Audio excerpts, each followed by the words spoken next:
आज के सेशन का टॉपिक है हेल्दी हैबिट्स बिल्डिंग। और इस सेशन को होस्ट करने के लिए मैं इंट्रोड्यूस करना चाहूंगी हमारी एक्सपर्ट न्यूट्रिशनिस्ट मौसम को। मौसम एक न्यूट्रिशनिस्ट और डाइटिशियन है। उन्होंने अपनी BSc clinical nutrition and dietetics में कंप्लीट किया है और MSc food science and nutrition में की है इलाहाबाद एग्रीकल्चर यूनिवर्सिटी से। वो एक सर्टिफाइड डायबिटीज एजुकेटर भी हैं और उनके पास 4 साल से ज्यादा एक्सपीरियंस है इस फील्ड में। सो विदाउट फर्दर अडू, मैं बुलाना चाहूंगी मौसम को to start the session. Mausam, over to you. Thank you Vaishali. आप सभी को नमस्कार, सुप्रभात। मैं डाइटिशियन मौसम आप सभी का स्वागत करती हूँ, अभिनंदन करती हूँ ट्रेन द ट्रेनर प्रोग्राम में। और आज हम लोग ट्रेन द ट्रेनर प्रोग्राम के 10वें सेशन को देखेंगे, जिसमें हम लोग बात करेंगे कि हेल्दी हैबिट्स बिल्ड करना क्यों जरूरी है हम लोगों के लिए। आप सभी को पता होता है, जनरली लोगों को पता होता है कि हेल्दी हैबिट हमारे लिए कितना जरूरी है। रोजाना उठकर गर्म पानी पीना, वॉकिंग करने जाना, एक संतुलित आहार लेना, ये सबको पता होता है। लेकिन पता होने के बाद भी कितने लोग अपने जीवन शैली में इसको रोजाना, अपने लाइफस्टाइल में इसको रोजाना यूज करते हैं। जैसे कि मैं एक एग्जांपल देती हूँ कि कुछ लोग आते हैं मेरे पास और बोलते हैं कि मैम मुझे वेट लॉस करना है। ठीक है, मैं उनको बोलती हूँ कि आप सुबह सुबह उठिए, कुछ डिटॉक्स वाटर लीजिए, गुनगुना पानी लीजिए, फिर उसके बाद फ्रेश होकर वॉकिंग करने जाइए और 8 से 9 के बीच में ब्रेकफास्ट कर लीजिए। और जब भी आप खाना खाइए, छोटे छोटे अमाउंट में खाइए। ये तो मैंने उनको बोल दिया, उन्हें लगता है ये तो बड़ा इजी है, हम कर लेंगे। वो 2-3 दिन रेगुलर इसको करते हैं, फिर उसके बाद उनके अंदर आलस आने लगता है। वो बोलते हैं कि अब कौन सुबह सुबह उठे, इतना वॉकिंग मुझसे नहीं होगा, मेरे पैर में दर्द होने लगा है, और इतना कम खाना तो मैं नहीं खा सकता। और ये बोलती है सब्जी खाओ, दाल खाओ, रोटी खाओ, और मैं तो ये सब नहीं खा सकता, ये होगा नहीं मुझसे। ऐसे करके वो अपने चीज को छोड़ देते हैं। ऐसा क्यों होता है? ये इसलिए होता है कि हम लोग इसको अपनी हैबिट नहीं बना रहे हैं। हम लोग इसको अपने जीवन शैली में, अपने व्यवहार में नहीं ला रहे हैं। ये इसलिए ऐसा होता है। अगर हम लोग एक हेल्दी हैबिट्स को बिल्ड कर लेंगे, तो ये हमारे शरीर को लंबे समय तक बीमारियों से दूर रखने में मदद करेगा, साथ साथ हमें स्ट्रांग और हेल्दी महसूस कराने में मदद करेगा। आपके जीवन को, प्रत्येक दिन आपके जीवन शैली को सुचारू रूप से चलाने में मदद करेगा।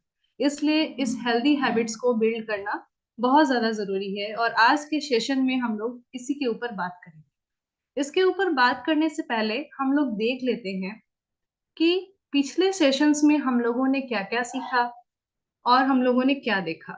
आप लोगों का खुद का भी एक एक्सपीरियंस होगा लीप 360 का, उससे भी आप लोगों ने बहुत कुछ सीखा होगा। और ट्रेन द ट्रेनर प्रोग्राम के माध्यम से आप लोगों ने इन सारी चीजों को बहुत ही टेक्निकली तरीके से सीखा है। तो पिछले कुछ सेशन में हम लोगों ने गट रीसेट के बारे में बात किया कि डाइजेस्टिव सिस्टम का हेल्दी रहना क्यों जरूरी है, हमारा जो गट सिस्टम है उसका स्ट्रांग रहना क्यों जरूरी है। जब भी हम कुछ खाना खाते हैं, कुछ ऐसा खा लेते हैं, तो कभी कभी क्या होता है कि हमारा डाइजेस्टिव सिस्टम अच्छे से फंक्शन नहीं करता है, और वो फूड जो है पूरी तरीके से वेस्ट में चला जाता है, और हमारे शरीर को प्रॉपर अमाउंट में न्यूट्रिएंट्स नहीं मिल पाता है। हमारा जो इंटेस्टाइन है वो लीकी हो जाता है, और उससे न्यूट्रिएंट्स का जो एब्जॉर्प्शन है वो सही से नहीं हो पाता है। तो गट रिसेट के दौरान हम लोगों ने आपको बताया कि 10 दिन आप लोगों को गट रिसेट करना है, यानी कि अपने डाइजेस्टिव सिस्टम को हेल्दी बनाना है। उसके लिए आपको करना है कि कोई भी नॉनवेज आइटम, जो फूड प्रोडक्ट्स एनिमल प्रोडक्ट से आ रहे हैं, उसको हम लोगों को नहीं खाना है। जैसे कि फिश, एग, मीट, चिकन, यहाँ तक कि मिल्क एंड मिल्क प्रोडक्ट, या फिर घी भी हो सकता है। इन सारी चीजों का हम लोग को इस्तेमाल नहीं करना है। हम लोगों को टोटली प्लांट बेस्ड, यानी कि पौधों से मिलने वाला जो भोजन है उसके ऊपर निर्भर रहना है। हम लोगों को चाय और कॉफी का सेवन नहीं करना है। और हमारा मील प्लेट को इस तरह से डिजाइन करना है जिसमें हमारा मील प्लेट में 50% जो है फल और सब्जियां होनी चाहिए। 25% हिस्सा जो है हम लोगों का प्रोटीन सोर्सेस से आना चाहिए, और 25% हिस्सा जो है कॉम्प्लेक्स कार्बोहाइड्रेट से आना चाहिए। हम लोगों ने ये सारी चीजें गट रिसेट के दौरान देखा। और ये 10 डे सुबह सुबह उठ के हम लोगों को डिटॉक्स वाटर पीना है। कोई भी ऐसा डिटॉक्स वाटर जो हमारे मेटाबॉलिज्म को इम्प्रूव करेगा, हमारे डाइजेस्टिव सिस्टम को इम्प्रूव करेगा, फाइबर का इंटेक हम लोग को बढ़ाना है। तो ये सारी चीजें हम लोग 10 दिन के अंदर करेंगे और अपने कम्युनिटी के लोगों को सिखाएंगे। जब ये 10 दिन हो जाएगा तो उसके बाद हम लोग उनके बॉडी पैरामीटर्स लेंगे, यानी कि उनके बॉडी में क्या क्या चेंजेस आया है, उनके वेट में क्या चेंजेस आया है, उनके फैट के परसेंटेज में क्या चेंजेस आया है। फिर उसके बाद उनका जो हेल्थ इश्यूज था, जो भी हेल्थ के कॉम्प्लिकेशंस थे, उसमें क्या चेंजेस आए हैं, वो सारी चीजें देखने के बाद हम लोग उनके लिए एक डाइट प्लान तैयार करेंगे। जितने भी आपके कम्युनिटी में लोग होंगे, हर एक इंडिविजुअल का अलग अलग डाइट प्लान होगा और उनके हेल्थ के कंडीशन के हिसाब से। और हम लोग ये डाइट प्लान तैयार करेंगे, उनको देंगे। और जब हम लोगों ने डाइट प्लान दे दिया तो हमें कैसे पता चलेगा कि वो लोगों को जो हम लोगों ने डाइट प्लान दिया है वो कितने अच्छे से फॉलो कर रहे हैं।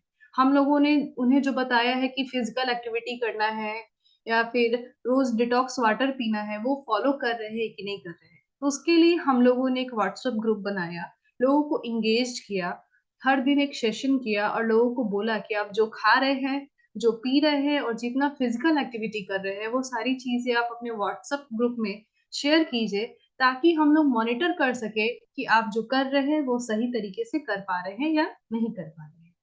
और फिर हम लोगों ने ये भी आपको बताया कि हेल्दी लीवर का होना कितना जरूरी है। लीवर हमारे डाइजेस्टिव सिस्टम का सबसे बड़ा ऑर्गन होता है और वो हमारे बॉडी को डिटॉक्सिफाई करने में मदद करता है, मेटाबॉलिज्म को इम्प्रूव करने में मदद करता है, साथ में न्यूट्रिएंट्स जो पोषक तत्व होते हैं उनको भी स्टोर करने में मदद करता है फॉर फ्यूचर। तो ये लीवर जब तक हेल्दी नहीं रहेगा तो हमारा जो वेट लॉस का जो जर्नी है वो सही तरीके से नहीं हो पाएगा।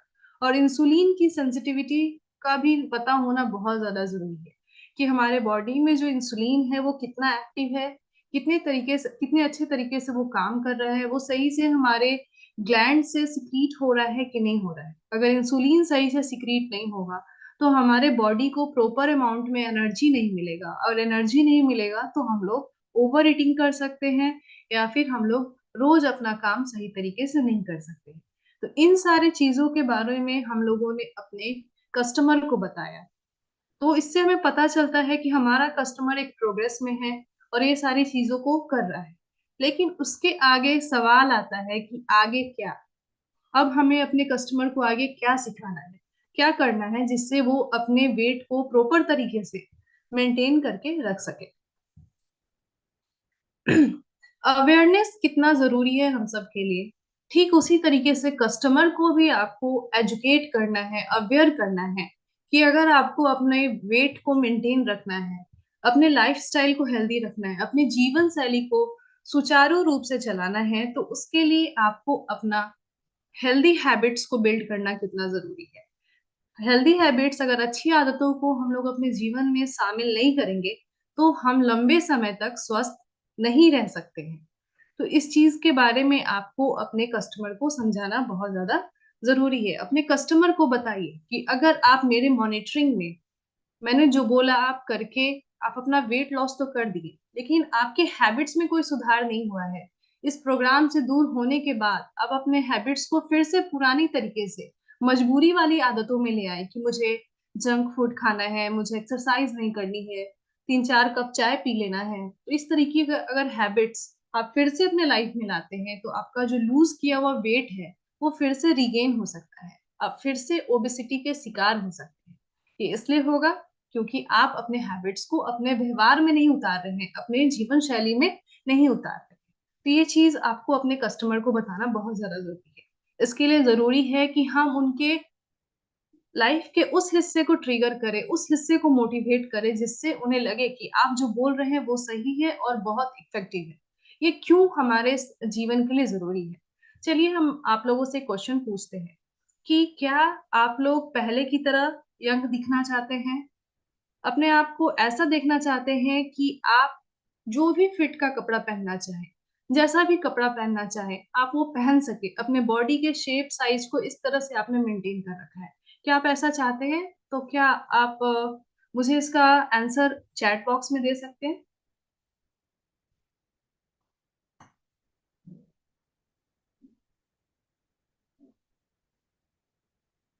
Very good.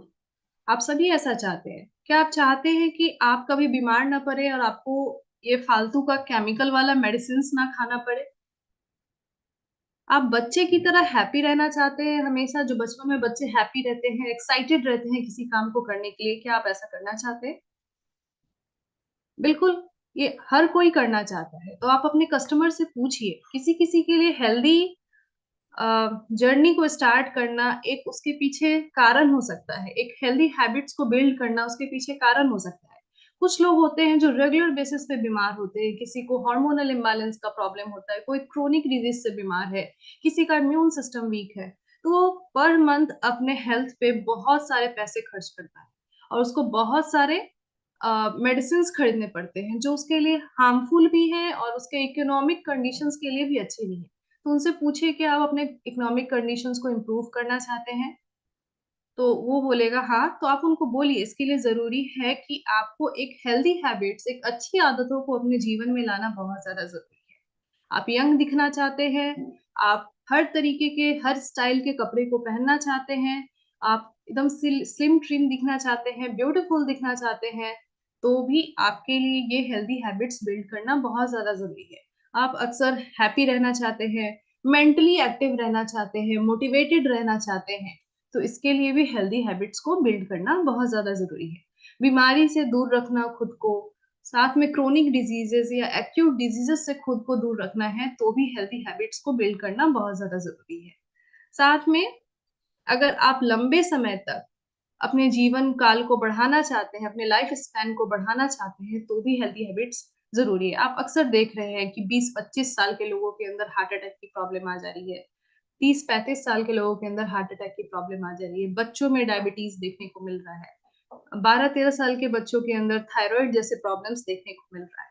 तो ये क्या है? ये इसलिए है कि ना पेरेंट्स अच्छी हेल्दी हैबिट्स को फॉलो करते हैं, ना ही बच्चे हेल्दी हैबिट्स को फॉलो करते हैं। अगर हम अपने लाइफ में हेल्दी हैबिट्स को फॉलो करेंगे, तो हम लोग को ये बीमारियाँ बिल्कुल नहीं होंगी।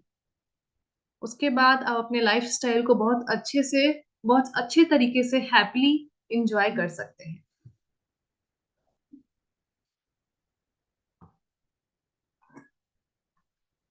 अक्सर हेल्दी हैबिट्स को बिल्ड करने के लिए एक एसेंशियल पिलर्स की ज़रूरत होती है। ये एसेंशियल पिलर्स क्या है, इसके ऊपर हम लोग बात करेंगे। क्या आप जानते हैं कि एक अच्छी आदतों को अपने जीवन में लाना एक तरीके का आर्ट है, एक तरीके का कला है, जो एक स्पेशल तरीके के पैटर्न्स को फ़ॉलो करता है। ये अचानक से हमारे जीवन में नहीं आ जाता है। इसको स्टेप बाय स्टेप अपने लाइफ़स्टाइल में इंक्लूड करना पड़ता है, तब जाके ये आदतें हमारे जीवन में जाकर शामिल होती हैं। तो इसके लिए हमें 3 आर्स को जानना बहुत ज़्यादा ज़रूरी है, जैसे कि रिमाइंडर, रूटीन एंड रिवार्ड। कुछ ऐसा ट्रिगर, हर पर्सन का डिफरेंट सिचुएशन होता है, डिफरेंट ट्रिगर होता है। जैसे कि आपको हमने बोला कि आपको सुबह उठ के डिटॉक्स वाटर लेना है और आपका इससे मेटाबॉलिज़्म इम्प्रूव होगा। तो मैंने आपको बोला, ये आप जब भी सुबह उठते हैं, आपके दिमाग में ख़्याल आता है कि नहीं मुझे डिटॉक्स वाटर पीना है और आप क्या करते हैं, जाके डिटॉक्स वाटर पीते हैं।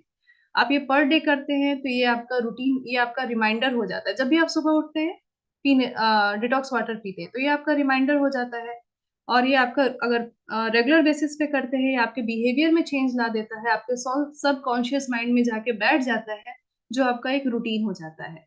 और जब आप ये डिटॉक्स वाटर लेते हैं, 10-15 दिन बाद खुद को देखते हैं, तो आपके बॉडी के अंदर बहुत सारे अच्छे चेंजेज़ आते हैं। आपका मेटाबॉलिज़्म इम्प्रूव हो जाता है, आपका डाइजेशन से रिलेटेड इश्यूज़ कम हो जाता है, आपका किसी भी फूड को डाइजेस्ट करने की क्षमता बढ़ जाती है और आप बहुत एनर्जेटिक फ़ील करते हैं, आप यंग महसूस करते हैं खुद में, तो ये आपका रिवॉर्ड हो जाता है। ठीक उसी तरीके से हर पर्सन का अलग-अलग रिमाइंडर हो सकता है।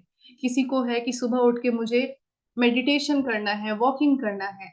जैसे ही आप सुबह उठते हैं, ब्रश करते हैं और आपको लगता है कि अब मेडिटेशन का टाइम हो गया, आप मेडिटेशन करने चले जाते हैं या वॉकिंग करने चले जाते हैं। पर डे जब आप ब्रश करने उठते हैं, उसके बाद आपको ख़्याल आता है कि मुझे अब वॉकिंग करना है या मेडिटेशन करना है, तो पर डे आप इसको करते ही आपका रूटीन बन जाता है।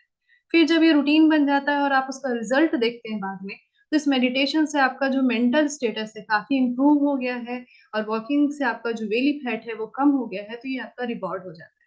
फिर रिमाइंडर, रूटीन और रिवार्ड, आप अपने ट्रिगर को पहचानिए और उसको रूटीन बनाइए और फिर उससे होने वाले बेनिफिट्स का आप लाभ उठाइए। मैंने बताया कि हर इंसान का अलग अलग सिचुएशन हो सकता है, अलग अलग ट्रिगर हो सकता है। आप अपने ट्रिगर ट्रिगर पे फोकस कीजिए कि क्या चीज है जो मुझे हर दिन मोटिवेट कर सकता है कि मुझे एक हेल्दी हैबिट्स को अपनाना है, और उसको बार बार रिपीट कीजिए। जब हम लोग कोई चीज को रिपीट करते हैं तो ये चीज हमारे सबकॉन्शियस माइंड में जाके बैठ जाता है, और फिर उसके बाद हमें एफर्ट्स लगाने की जरूरत नहीं होती है, वो ऑटोमेटिकली हमारे साथ होने लगता है। जब ये ट्रिगर बार बार आपके साथ होता है तो आप उसमें एक्शन में लाते हैं। जब एक्शन करते हैं तो उसके बाद आपको उसका बेनिफिट मिलने लगता है। जैसे कि हर किसी को लगता है कि कुछ नॉनवेज खाने के पास मीठा खाना है, आपको मीठा खाने का मन नहीं भी है, लेकिन आप जब नॉनवेज खाते हैं उसके बाद आप मीठा खाते हैं, तो ये क्या है, ये आपके सबकॉन्शियस माइंड में बैठ गया, इसलिए कि ये बचपन से ऐसा करते आ रहे हैं, आप रेगुलर बेसिस पे ऐसा करते आ रहे हैं, तो ये चीज जो है आपके ब्रेन के अंदर जाके ये बैठ गया है, जिससे आपको लगता है कि ये काम करना है। ठीक उसी तरीके से अच्छी आदतें भी इसी तरीके से काम करती हैं।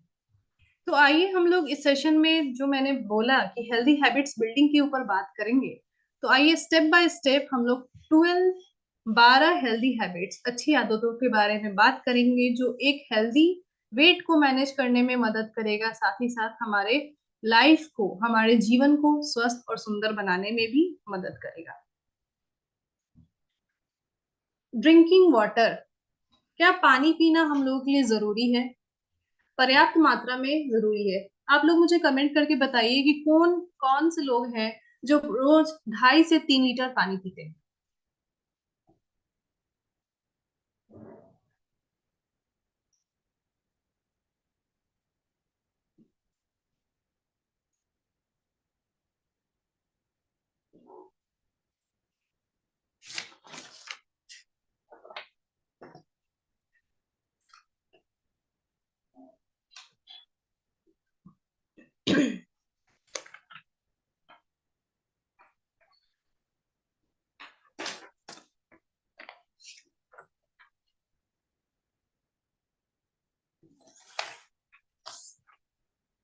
Good, very good. मैं भी रोजाना 2.5 से 3 लीटर, उससे ज्यादा ही पानी पी लेती हूँ और मुझे बहुत ही अच्छा महसूस होता है।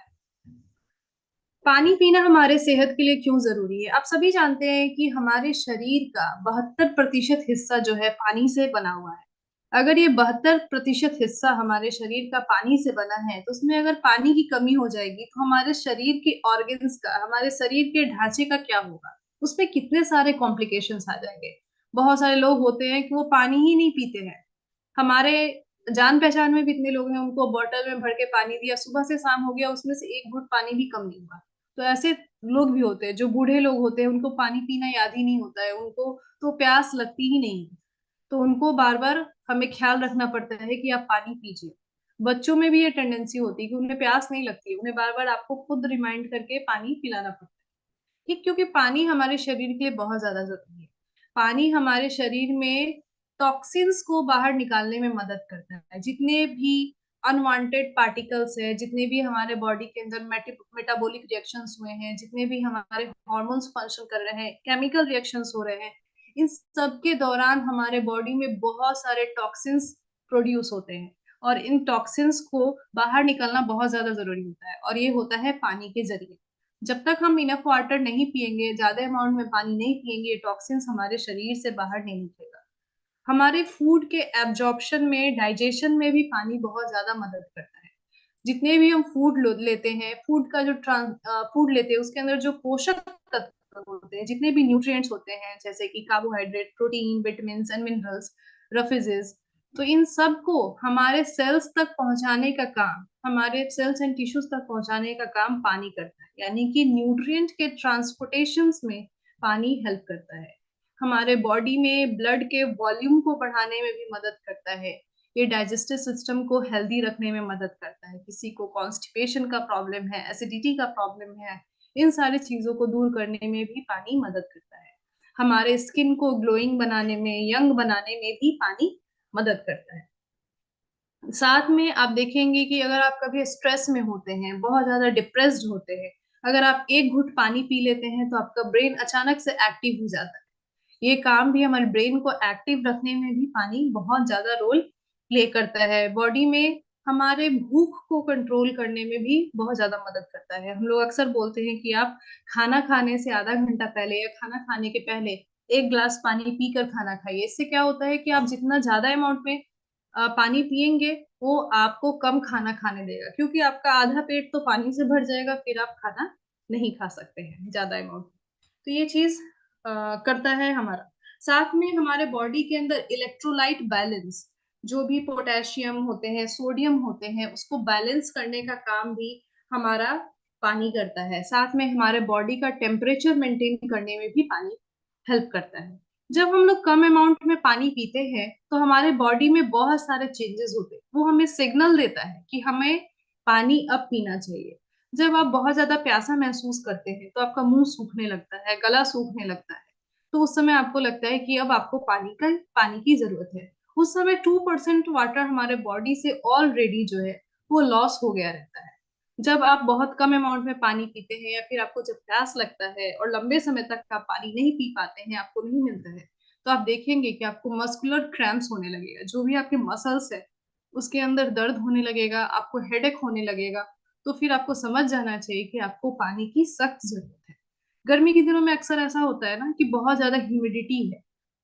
ह्यूमिडिटी की वजह से हमारे शरीर में बहुत ज्यादा स्वेटिंग हो रही है, बहुत ज्यादा वाटर लॉस हो रहा है, जिसकी वजह से हम बहुत ज्यादा थका हुआ महसूस करते हैं। हमारा चेहरा एकदम सूख जाता है, पैर हाथ में बहुत ज्यादा दर्द होने लगता है, और गर्मी की वजह से भी सर में दर्द होने लगता है। ये क्यों होता है? ये इसलिए होता है क्योंकि हमारे बॉडी से बहुत ज्यादा वाटर लॉस हो चुका है। अगर उस समय हम पानी पी लेते हैं बहुत अच्छे अमाउंट में, तो उसके बाद जो जो हेडेक है वो कम हो जाता है, मस्कुलर क्रैम्प्स जो है वो कम हो जाता है। पानी की कमी से हम बहुत थका हुआ भी महसूस करने लगते हैं, तो थकावट को दूर करने के लिए भी पानी पीना बहुत ज्यादा जरूरी है। जब हम बहुत कम अमाउंट में पानी पीते हैं, तो जब हम यूरिनल के लिए जाते हैं, तो उसमें आप देखेंगे कि बहुत ज्यादा जलन हो रहा है, या फिर हमारा जो यूरिन का कलर है वो बहुत ही ज्यादा डार्क हो गया है। तो इन सब चीज को ठीक करने के लिए, आपके बॉडी को हाइड्रेट करने के लिए, हम लोगों को पर्याप्त अमाउंट में पानी पीना बहुत ज्यादा जरूरी है।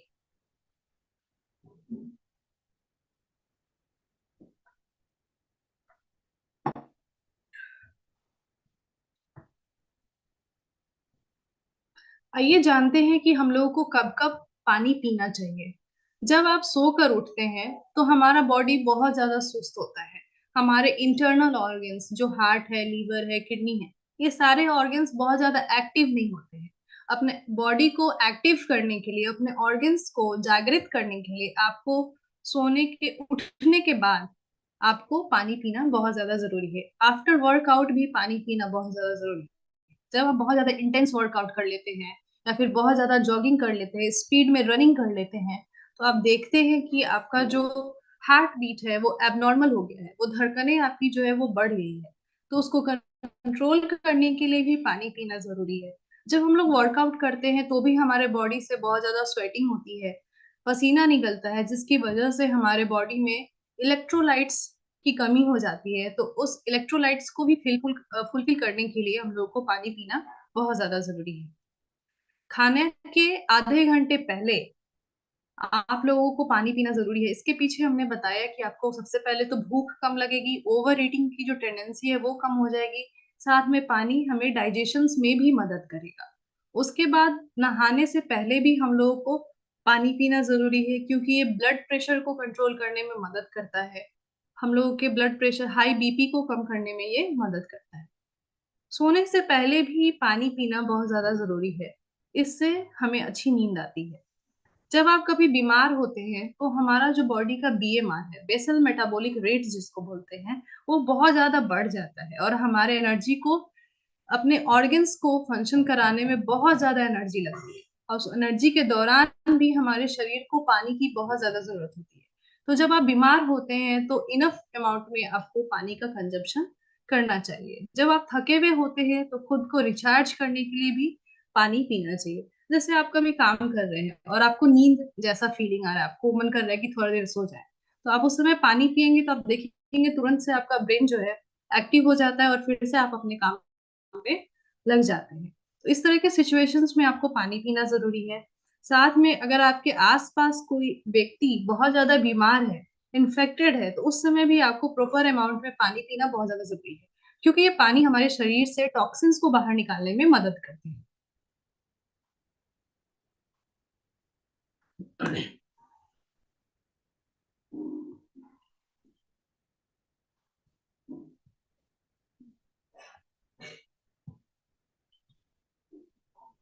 उसके बाद हम लोग दूसरी हैबिट्स के बारे में बात करते हैं कि पोर्शन कंट्रोल करना कितना जरूरी है। पोर्शन कंट्रोल करना मीन्स कि हमें कितने अमाउंट में खाना खाना चाहिए। तो आइए सबसे पहले हम लोग जान लेते हैं। आप सभी सुनते हैं कि हमें 2 सर्विंग्स वेजिटेबल्स लेना चाहिए, 1 सर्विंग्स प्रोटीन लेना चाहिए, इस तरीके का हम लोग सुनते हैं। तो आइए हम लोग जानते हैं कि पोर्शन साइज और सर्विंग साइज में क्या डिफरेंसेस होता है। एक पोर्शन में कितने सर्विंग्स होंगे ये हमें डिसाइड करना होता है। जैसे कि हम लोगों ने आपको मील प्लेट्स के बारे में बताया है कि हमारा जो मील प्लेट होना चाहिए उसमें 50% फ्रूट्स एंड वेजिटेबल्स होना चाहिए। तो 50% जो हुआ वो पोर्शन साइज हो गया, कि हमारा 50% पोर्शन साइज है और उसमें वो 50% को फुलफिल करने के लिए सॉरी, हमें कितने अमाउंट में कितना सर्विंग्स फ्रूट्स एंड वेजिटेबल्स का कंजप्शन करना है, ये हमें सर्विंग साइज बताता है। तो पोर्शन कंट्रोल करना क्यों जरूरी है? क्योंकि अगर हम लोग बहुत ज्यादा अमाउंट में पोर्शन लेते हैं फूड का, तो ये हमारे वेट को लूज नहीं होने देता है और इसकी वजह से हमें बहुत सारे हेल्थ इश्यूज होने लगते हैं। मेरे पास बहुत सारे लोग आते हैं जिनका हाइट अप्रोक्स मैं जैसे बता दूं कि 5 फुट 2 इंच है, या फिर किसी का हाइट 5 फुट 5 इंच है, और वो लोग क्या बोलते हैं, वो लोग ओबीज होते हैं, वो मोटापे के शिकार होते हैं, ठीक है, और वो बोलते हैं मुझे कि मैं पूछती हूँ कि आप क्या खाकर आए, तो बस कुछ नहीं ज्यादा, मैं 3 रोटी खाकर आया हूँ और थोड़ा सा सब्जी लिया हूँ और वो खाकर आया हूँ। तो फिर मैंने पूछा कि दिन में क्या खाया? बस थोड़ा सा चावल। तो थोड़ा सा चावल क्या, तो इतना सारा चावल और इतना सारा दाल और सब्जी खाकर आया। तो उन्हें लगता है कि उन्होंने बहुत कम खाना खाया है, क्योंकि उनको, उन बेचारे लोगों को पता ही नहीं है कि पोर्शन क्या होता है। आपके हाइट के अकॉर्डिंग, आपके वेट के अकॉर्डिंग सबका पोर्शन अलग अलग हो सकता है और सबका सर्विंग साइज अलग अलग हो सकता है। तो हर पर्सन को उसके height weight and health condition के हिसाब से उनके फूड सोर्सेज का, फूड ग्रुप का अलग अलग पोर्शन होना बहुत ज्यादा जरूरी है। अगर हम पोर्शन कंट्रोल नहीं करेंगे तो हम लोग बहुत ज्यादा अमाउंट में खाना खाने लगेंगे या फिर बहुत ही कम अमाउंट में खाना खाने लगेंगे, जो हमारे लिए हार्मफुल हो सकता है।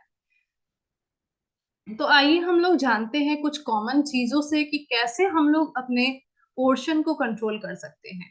एक cup, table spoon, tea spoon का हम लोग यूज कर सकते हैं। एक कप जो होता है वो 200 ग्राम का होता है। जो टेबल स्पून होता है, जो बड़ा चम्मच होता है, वो 10 ग्राम का होता है। और जो टी स्पून होता है, जो चाय चम्मच होता है, वो 5 ग्राम्स का होता है। और इसके बेसिस पे, इसके लिए हम लोग को कहीं जाने की जरूरत नहीं है, ये सबके घर में अवेलेबल होता है और बहुत इजीली इससे हम लोग कोई भी चीज मेजर कर सकते हैं। तो ये सारी चीजें हमारे पोर्शन कंट्रोल में मदद करेगी। कुछ और भी तरीका है जो पोर्शन कंट्रोल करने में मदद करेगा, जो सर्विंग साइज को बताने में मदद करता है। अगर आपको प्रोटीन सोर्सेज चाहिए, प्रोटीन सोर्सेज में क्या क्या हो सकता है? जैसे कि दाल हो सकता है, दाल की बनी हुई कोई भी चीज हो सकती है, जैसे कि अरहर का दाल है, मूंग का दाल है, चने का दाल है, सोयाबीन हो सकता है, राजमा हो सकता है, चना हो सकता है, मूंग हो सकता है। ये सब प्रोटीन के अच्छे सोर्स होते हैं। कुछ नॉनवेज आइटम्स भी हो सकते हैं, जैसे कि चिकन है, फिश है, एग है, ये सारी चीजें हो सकती है। तो इसको हम लोग कैसे सर्व करें? जो हमारा ये पाम है, इस पाम के बेसिस पे हम लोग देख लेंगे कि अगर 4 बार हम लोग अगर अपने पाम्स का यूज करेंगे तो 1 सर्विंग आएगा।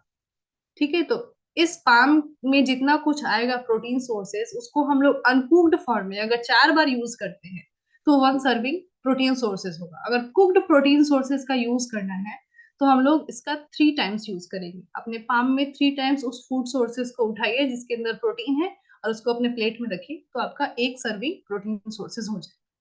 अगर हम लोग वेजिटेबल्स की बात करें, हमने बोला कि आपको 1 कप वेजिटेबल्स खाना है, यानी कि 1 सर्विंग लेना है। तो उसके लिए हमें क्या करना है कि अपने थंब से, अपने मुट्ठी से इस तरह से वेजिटेबल्स को उठाना है और अपने कप के अंदर नहीं डाल के आप अलग अलग 3 टाइम्स उसको अपने प्लेट में डालेंगे, तो ये आपका 1 कप वेजिटेबल्स की कैटेगरी में आ जाएगा। अगर कार्बोहाइड्रेट की बात करें तो आप अपने हाथ को ऐसे करेंगे और उसमें कोई भी सीरियल्स बेस्ड जो प्रोडक्ट होता है, तो 1 हैंडफुल जो कार्बोहाइड्रेट होगा वो हाफ कप होता है, और किसी को भी कार्बोहाइड्रेट हाफ कप की जरूरत होती है। जैसे कि राइस होता है, 40 ग्राम से ज्यादा राइस किसी को नहीं खाना चाहिए। ठीक उसी तरीके से हम लोग अपने हाथ को ऐसे करेंगे और हाथ एक प्लेट में डालेंगे अनकुक्ड फॉर्म में, तो ये हमारा कार्बोहाइड्रेट का सोर्सेस आ जाएगा। और कुक्ड फॉर्म में देखेंगे तो हमारा जो हाथ ऐसे है, उसमें छोटा सा सर्कल देखकर उसके हिसाब से हम लोग डालेंगे, तो हमारा 2 हैंड आ जाएगा, जिससे हम लोग कार्बोहाइड्रेट को सर्व कर सकते हैं। फैट की बात करें तो हर एक पर्सन को 1 टेबल स्पून फैट का इस्तेमाल करना चाहिए, उससे ज्यादा फैट नहीं लेना चाहिए। ज्यादा से ज्यादा हम लोग 15 ग्राम फैट का इस्तेमाल कर सकते हैं, जो विजिबल फैट होता है। लेकिन हम लोग थम्स का भी यूज कर सकते हैं। अपने थंब का ये जो ये शेप है, उसके हिसाब से हम लोग अपने थंब से नाप कर 1 टेबल स्पून हम लोग ऑयल का यूज, फैट का यूज कर सकते हैं।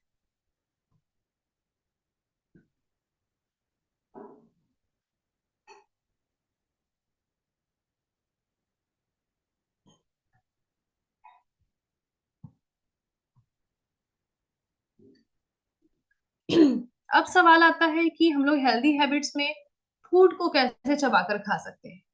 फूड को चबाकर खाना कितना जरूरी है। अक्सर आपने मैगजीन्स में किसी न्यूट्रिशनिस्ट के मुंह से या किसी हेल्थ एक्सपर्ट के मुंह से सुना होगा कि जब भी हम लोग खाना खाते हैं ना, तो हम लोग को 32 बार उस खाने को चबाकर खाना चाहिए, ताकि ये हमारे बॉडी को एडिक्वेट अमाउंट में न्यूट्रिशन दे सके। तो इसके पीछे भी साइंस है। जब हम लोग खाना खाते हैं तो वो फूड का डाइजेशन जो है ना, हमारे माउथ से ही शुरू हो जाता है, हमारे मुंह के अंदर से ही शुरू हो जाता है। अगर हम उसको अच्छे से नहीं चबाएंगे तो हमारे माउथ के अंदर जो डाइजेशन होता है वो सही से हो ही नहीं पाएगा। साथ में अगर हम लोग फूड को अच्छे से चबाते हैं, तो वो फूड को सॉफ्ट बनाने में मदद करता है, उसके छोटे छोटे टुकड़ों में तोड़ने में मदद करता है, जो हमारे बॉडी के अंदर जाके बहुत ही आसानी से, बहुत ही एडिक्वेट अमाउंट में न्यूट्रिएंट्स को पहुंचाने में मदद करता है। तो हमारे माउथ के अंदर कार्बोहाइड्रेट का डाइजेशन होता है। तो जो भी हम फूड को अच्छे से चबाते हैं, तो कार्बोहाइड्रेट का डाइजेशन माउथ से शुरू होने लगता है, और उससे हमारा फूड जो है सॉफ्ट बन जाता है, लुब्रिकेट हो जाता है, जिसको निगलने में मदद मिलती है, और स्टमक में जाके वो बहुत ही अच्छे से फंक्शन करने लगता है। जब भी हम लोग फूड को चबाकर खाते हैं, तो हम देखेंगे थोड़े से खाना में ही हमारा पेट भर जाता है, और हमें ओवर ईटिंग करने की जो टेंडेंसी होती है वो कम हो जाती है। साथ में अगर हम लोग खाने को अच्छे से नहीं चबाएंगे, तो हम लोग को इनडाइजेशन से रिलेटेड प्रॉब्लम हो सकता है, जैसे कि एसिडिटी का प्रॉब्लम हो सकता है, एब्डोमिनल क्रैम्प्स का यानी कि पेट में दर्द होने का प्रॉब्लम हो सकता है, नोजिया एंड वोमिटिंग जैसी टेंडेंसी होने का प्रॉब्लम हो सकता है। ये क्यों होता है? क्योंकि हम लोग खाने को अच्छे से चबाकर नहीं खाते। हम लोग खाना ऐसे खाते हैं जैसे हमारा ट्रेन छूट रहा हो, और हम लोग हमें किसी तरीके से खा लेना और यहाँ से निकल जाना। ऐसा बिल्कुल भी नहीं करना है। तो खाने खाने का सही तरीका क्या है? हमेशा खाना को बहुत ही धीरे धीरे चबाकर खाना चाहिए। ईटिंग स्लोली बहुत ज्यादा जरूरी है, क्योंकि इसका डाइजेशन अच्छे से होगा। जब हम अच्छे से चबा कर खाएंगे, तो ये फूड का जो डाइजेशन है हमारे बॉडी में बहुत अच्छे से होगा, और ये हमारे बॉडी में कैलोरी के कंजप्शन को भी कम करने में मदद करेगा, क्योंकि थोड़ा ही सा खाना में हमारा पेट भर जाएगा, जिससे हमें ओवर ईटिंग करने की टेंडेंसी नहीं होगी। जब हम फूड को चबा कर खाएंगे, तो हमें बहुत ही फूल पेट भरा भरा महसूस होगा। हमारा जो सटाइटी वैल्यू है वो फुलफिल हो जाएगा। ये हमारे क्रेविंग्स को कम करने में मदद करता है, और हमारे ओवर ईटिंग की टेंडेंसी को भी कम करने में मदद करता है, जिससे हमारा बीएमआई जो है, बॉडी मास इंडेक्स जो है, कंट्रोल हो सकता है, और हम लोग अपने वेट को मैनेज करके रख सकते हैं। तो आइए हम लोग जानते हैं कि खाना को जो चबाने की प्रैक्टिस है, उसको कैसे अपने जीवन में शामिल करना है, कैसे हम लोग रेगुलर बेसिस पे अच्छे से खाने की प्रैक्टिस कर सकते हैं। सबसे पहले तो हम लोग मील प्लान करेंगे, डाइट प्लान करेंगे, जिसमें लिखा होगा कि आपको कितना सर्विंग्स फ्रूट्स लेना है, कितना सर्विंग्स वेजिटेबल्स लेना है, आपको कितना कैलोरीज फूड चाहिए, कैलोरीज कार्बोहाइड्रेट चाहिए। जैसे किसी का 1400 किलो कैलोरीज का है, वो आपके मील प्लान में इंक्लूडेड होता है। और 1400 कैलोरीज है, तो ब्रेकफास्ट से हमें कितना कैलोरीज लेना है, लंच से हमें कितना कैलोरीज लेना है, डिनर से हमें कितना कैलोरीज लेना है, ये सारी चीजें हमारे मील प्लान में लिखी हुई होती है। दूसरा, उसमें प्रोटीन सोर्सेज, जैसे किसी पर्सन का 50 ग्राम प्रोटीन का रिक्वायरमेंट है, तो ब्रेकफास्ट से कितना प्रोटीन लेंगे, लंच से कितना प्रोटीन लेंगे, डिनर से कितना प्रोटीन लेंगे। ठीक उसी तरीके से फैट कितना लेना है, विटामिन्स एंड मिनरल्स कितना लेना है, फ्रूट्स एंड वेजिटेबल्स का सर्विंग्स कितना होना चाहिए। तो ये सारी चीजें हमारे मील प्लान में होती है। और ये मील प्लान जब हो जाता है तो अगर हम इसको ढंग से फॉलो करते हैं तो हम लोग ओवर ईटिंग से बच जाते हैं। अगर हम लोग इसको चबा कर खाएंगे तो इतना ही सा खाना में हमारा जो पेट है वो भर जाएगा, और हम लोगों को हम लोगों के जो सटाइटी वैल्यू है उसको हम लोग का जो फुलफिल हो जाएगा। तो हम लोगों को फाइबर रिच फूड खाना है। फाइबर रिच फूड क्यों खाना है? क्योंकि जो एक फाइबर रिच फूड होता है वो पोरस होता है, यानी कि थोड़ा सा सॉफ्ट नहीं होता है, वो हार्ड होता है जनरली। तो उसको चबाने में टाइम लगता है। उसको हम लोग धीरे धीरे चबा कर खा सकते हैं, ऐसा नहीं कि उसकी निगल गई। जैसे आप रोटी खाते हैं, चावल खाते हैं, तो आप देखते होंगे कि बहुत जल्दी अगर अच्छे से नहीं भी चबाया तो हम उसको आसानी से निगल जाते हैं। लेकिन अगर आप एप्पल खा रहे हैं या सैलेड्स खा रहे हैं या कोई भी फाइबर वाला फूड खा रहे हैं तो आप उसको बिना चबाए आप उसको नहीं निगल सकते। अगर ऐसे खाएंगे तो ये हमारे गर्दन के अंदर जाके चुभने लगेगा और उसको चबा निगलना मुश्किल हो सकता है। फाइबर रिच फूड का सिलेक्शन कीजिए जिसको चबाना आपकी मजबूरी हो जाएगी, बिना चबाए आप खा ही नहीं सकते। दूसरा, कभी भी खड़े होके नहीं खाना चाहिए, बैठ कर खाना खाना बहुत ज्यादा जरूरी है। जो लोग खड़े होके खाना खाते हैं, जैसे आप शादियों में देखते होंगे, किसी पार्टी फंक्शन में देखते होंगे, या किसी को जल्दबाजी होती है तो वो लोग क्या करते हैं कि खाना को चबाते नहीं है, क्योंकि वो रिलैक्स नहीं महसूस करते, उनको एक ऐसा माहौल नहीं मिलता है जिसमें वो आराम से बैठकर खा सके। तो खाने को बैठ के खाना जरूरी है, क्योंकि हम लोग बैठकर जब खाएंगे तो उसको धीरे धीरे आराम से टाइम देकर खा सकते हैं। लेकिन खड़े होकर खाएंगे तो हमें लगेगा जल्दी से इसको खत्म करो ताकि हमारा जो हाथ है वो फ्री हो जाए। इस तरह की फीलिंग्स आती है। जब भी आप खाना खा रहे हैं, अगर आप हाथ से खा रहे हैं या चम्मच से खा रहे हैं खाना को, तो जब भी एक बाइट लेते हैं तो अपने हाथ को प्लेट से अलग रखिए, या चम्मच को आप अपने प्लेट में छोड़ दीजिए। जब तक एक बाइट खत्म ना हो जाए तब तक अपने फूड को अपने हाथ से टच नहीं करेंगे या चम्मच से टच नहीं करेंगे। तो इस तरीके से भी आप अपने खाने को लंबे समय तक चबाकर खा सकते हैं। कभी भी खाना खाते समय हम लोगों को बात नहीं करना चाहिए। हम लोगों के बड़े बुजुर्ग ये अक्सर बोलते हैं कि बेटा जब खाना खा रहे हो तो बात मत करो, इससे खाना हमारे गले में फंस सकता है और हमें इंजुरी हो सकती है। लेकिन इसके पीछे एक और रीजन है। जब भी हम लोग खाना खाते हैं, अगर बात करते हैं तो हमारा एनर्जी जो है बहुत ज्यादा लॉस होने लगता है बात करने में।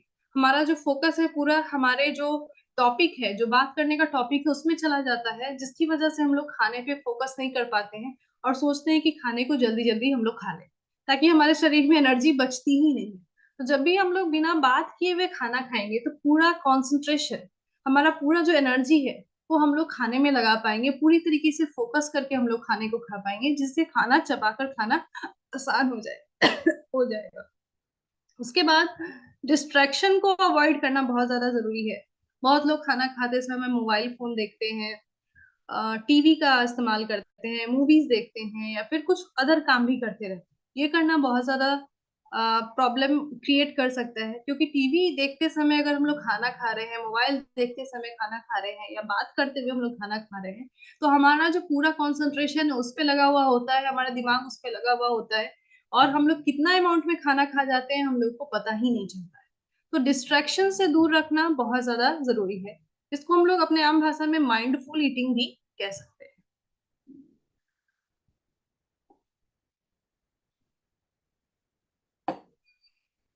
उसके बाद हम लोग बात करते हैं क्रेविंग्स के बारे में।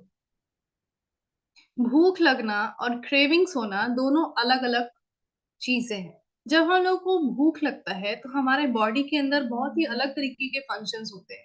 उस समय हमारे बॉडी से ग्रेलिन नाम का जो हॉर्मोन्स है वो रिलीज होता है। लेकिन जब हमें क्रेविंग्स होती है तो उस समय जो हमारे हॉर्मोन्स है वो डिसबैलेंस हो जाते हैं, इम्बैलेंस हो जाते हैं, और हमें इंटेंसली हंगर महसूस होने लगता है और हमें जल्दी से कुछ खाने का मन करता है। लेकिन आपको पता है कि ये जो क्रेविंग्स है ये हमारे वेट को बढ़ाने में कितना ज्यादा कारक हो सकता है। ये हमारा वेट को मैनेज ही नहीं होने देता है। कभी कभी देखेंगे किसी को हेल्थ इश्यूज है, किसी को हार्मोनल इम्बैलेंस की प्रॉब्लम है, किसी को डायबिटीज है या पीसीओडी का प्रॉब्लम है, तो उनमें क्रेविंग्स बहुत ज्यादा होती है। या फिर जो लोग बहुत ज्यादा स्ट्रेस में होते हैं, डिप्रेस में होते हैं, या फिर किसी काम का प्रेशर है, तो उन्हें तो भी उनमें क्रेविंग्स होने लगती है। या फिर महिलाओं को पीरियड्स का प्रॉब्लम है या प्रेगनेंसी के दौरान भी क्रेविंग्स होने के चांसेस काफी हाई हो जाते हैं। और ये क्रेविंग्स को लाने में हमारा ब्रेन और हमारे हॉर्मोन्स बहुत ही अहम रोल निभाते हैं। तो आइए जानते हैं हॉर्मोन्स के बारे में और ब्रेन के बारे में, जो एक हेल्दी हंगर को लाने में, हमारे भूख को इम्प्रूव करने में मदद करते हैं। तो हमारे सामने हमारे स्क्रीन पे 3 हॉर्मोन्स है, लेप्टिन, इंसुलिन एंड ग्रेलिन। ये 3 हॉर्मोन्स हमारे भूख को रेगुलेट करने में मदद करते हैं। ये जो ग्रेलिन हार्मोन होता है, ये स्टमक के अंदर से रिलीज होता है, जिसको हम लोग हंगर हार्मोन्स भी बोलते हैं।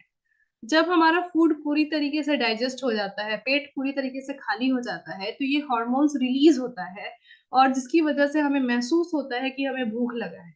और ये तब हम लोग जाकर खाना खाते हैं। जब हम लोग भरपेट खाना खा लेते हैं, पूरे मन भर कर खाना खा लेते हैं, तो ये जो ग्रेलिन हार्मोन्स है पूरी तरीके से शट डाउन हो जाता है, कम हो जाता है। फिर हमारे एडिपोज टिश्यूज से, जो हमारा फैटी टिश्यूज है हमारे बॉडी के अंदर, वहां से लेप्टिन हार्मोन सिक्रीट होता है और हमारे ब्रेन को मैसेज पहुंचाता है कि आपका पेट भर चुका है, अब आपको खाना खाने की जरूरत नहीं है।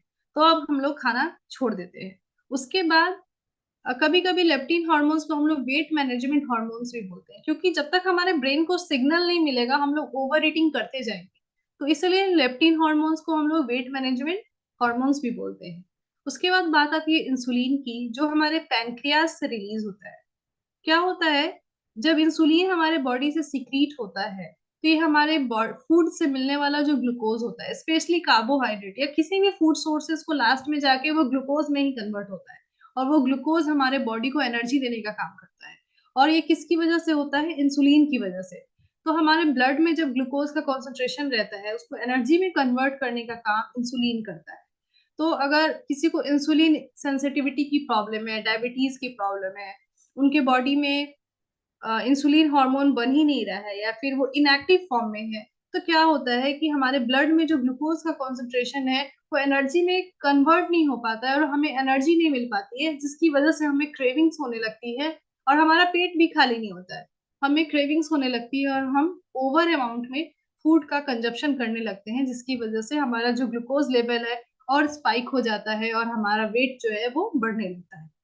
तो जब भी हार्मोनल इम्बैलेंस होगा, कभी कभी आप स्ट्रेस में होते हैं, तो आपका जो ग्रेलिन हार्मोन्स है वो बहुत ही स्पाइक पे चला जाता है, और आपको क्रेविंग्स होने लगती है, जिसकी वजह से आपको जो है ओवर ईटिंग करना पड़ जाता है। तो इन सब चीजों को भी बैलेंस करना बहुत ज्यादा जरूरी है। तो क्रेविंग्स को कैसे मैनेज किया जाए? मैंने बोला आपको कि अगर आप खाना खा रहे हो, तो उसके आधा घंटा पहले आप पानी पी लीजिए, जिससे आप ओवर ईटिंग से बच सकते हैं। ठीक उसी तरीके से आपको जब क्रेविंग्स हो रही है ना, तो आप पानी पी कर देखिए, आपका जो मूड स्विंग्स है फूड के प्रति, वो पूरी तरीके से शांत हो जाएगा, और आपका जो क्रेविंग करने की जो टेंडेंसी है वो पूरी तरीके से खत्म हो जाएगी। अगर आपको बहुत ज्यादा क्रेविंग्स हो रही है, आप आउट ऑफ कंट्रोल है, और आप अपने आस पास में बहुत ही, जैसे आप देखते हैं ना कि स्ट्रीट फूड होता है, उसका ओपन किचन होता है, आप उसके पास से गुजर रहे होते हैं, और कुछ लोगों को देखते हैं स्ट्रीट फूड खाते हुए, उसकी खुशबू आती है, तो आपको क्रेविंग्स होने लगती है, यार हम भी खाते हैं, बड़ा टेस्टी लग रहा है देखने में, हमें भी थोड़ा सा खाना चाहिए। तो ऐसा वाला जो फीलिंग्स होता है उसको दूर करना है, तो अपने घर में कभी भी आप अनहेल्दी फूड को मत लाइए। जैसे कि कभी भी प्रोसेस्ड फूड का आप अपने घर में मत रखिए, जैसे कि चिप्स है, या फिर नूडल्स है, या फिर कोई भी पैक्ड प्रोसेस्ड फूड है जो अनहेल्दी है, इजी टू ईट है, इजी टू कुक है, उसको कभी भी अपने घर में मत रखिए। उससे आप ओवर ईटिंग करने से बच जाएंगे, क्रेविंग से बच जाएंगे। अगर आपको क्रेविंग्स हो रही है, तो अपने घर में आप ड्राई फ्रूट्स रख सकते हैं, स्प्राउट्स रख सकते हैं, साथ में रोस्टेड सीड्स रख सकते हैं, जिसको हम लोग भूजा बोलते हैं, कुछ फ्रूट्स रख सकते हैं, मखाना को रोस्ट करके रख सकते हैं। तो आपको कभी कभी क्रेविंग्स हो रही है जो आउट ऑफ कंट्रोल है, तो उस समय आप ये सारी चीजों को खा सकते हैं। इसको खाकर आपका क्रेविंग भी रिलैक्स हो जाएगा, और आपको अनहेल्दी फूड भी नहीं खाना पड़ेगा। ठीक उसी तरीके से अपने डाइट में ज्यादा से ज्यादा प्रोटीन सोर्सेज को शामिल कीजिए। ये जो प्रोटीन सोर्सेज होते हैं ना, बहुत जल्दी हमारे बॉडी में डाइजेस्ट नहीं होते, दिन भर का टाइम लग जाता है इस प्रोटीन सोर्सेज को हमारे बॉडी में डाइजेस्ट होने में। साथ में हार्मोन्स को कंट्रोल करने में मदद करता है, बॉडी में फैट्स को कम करने में मदद करता है। तो इन प्रोटीन सोर्सेज को अपने डाइट में ज्यादा से ज्यादा इंक्लूड कीजिए, और साथ में अगर उसमें फाइबर हो तो और अच्छा है। ये सारी चीजें आपके क्रेविंग्स को कंट्रोल करने में मदद करेंगी। दूसरा, मैंने बोला कि आपको अगर स्ट्रेस है, किसी तरीके का प्रेशर है, एंजाइटी महसूस हो रहा है, या फिर आप बहुत ज्यादा हैप्पी है, तो भी आपको क्रेविंग्स होता है, तो अपने स्ट्रेस मैनेजमेंट पे फोकस कीजिए, अपने स्ट्रेस को कंट्रोल करने में फोकस कीजिए, जो आपकी क्रेविंग्स को कम करने में मदद करेगा। आप में से किसको किसको क्रेविंग्स होती है, मुझे कमेंट करके जरूर बताइएगा।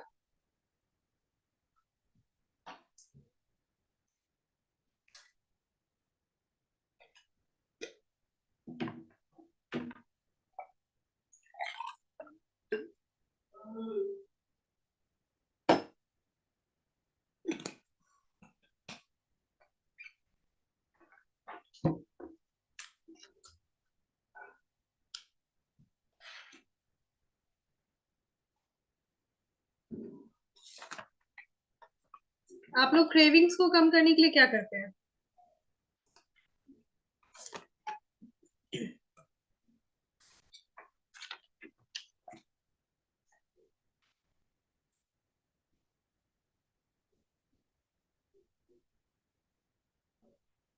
वेरी गुड, बहुत अच्छे अच्छे ऑप्शंस आ रहे हैं कि मैं ड्राई फ्रूट्स लेती हूँ, खजूर लेती हूँ, जूस लेता हूँ, पानी पीता हूँ। मैं भी यही करती हूँ जब मुझे क्रेविंग्स होता है। तो ऐसे मुझे बहुत कम क्रेविंग्स होता है, लेकिन जब भी होता है मैं भी यही काम करती हूँ।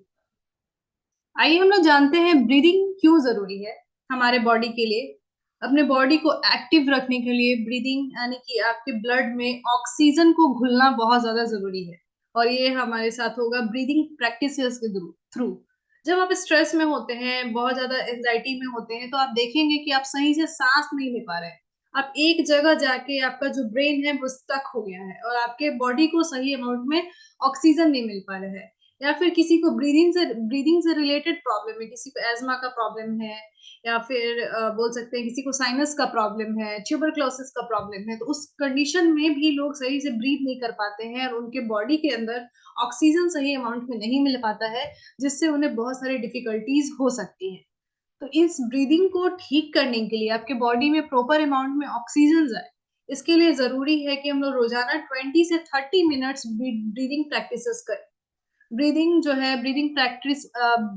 प्रैक्टिसेस जो है हमारे फिजिकल यानी कि शारीरिक रूप से, मानसिक रूप से हमें स्ट्रांग बनाने में मदद करता है, हमारे स्ट्रेस लेवल को कम करने में मदद करता है। साथ ही साथ ये हमारे माइंड को काम करेगा, शांत करेगा।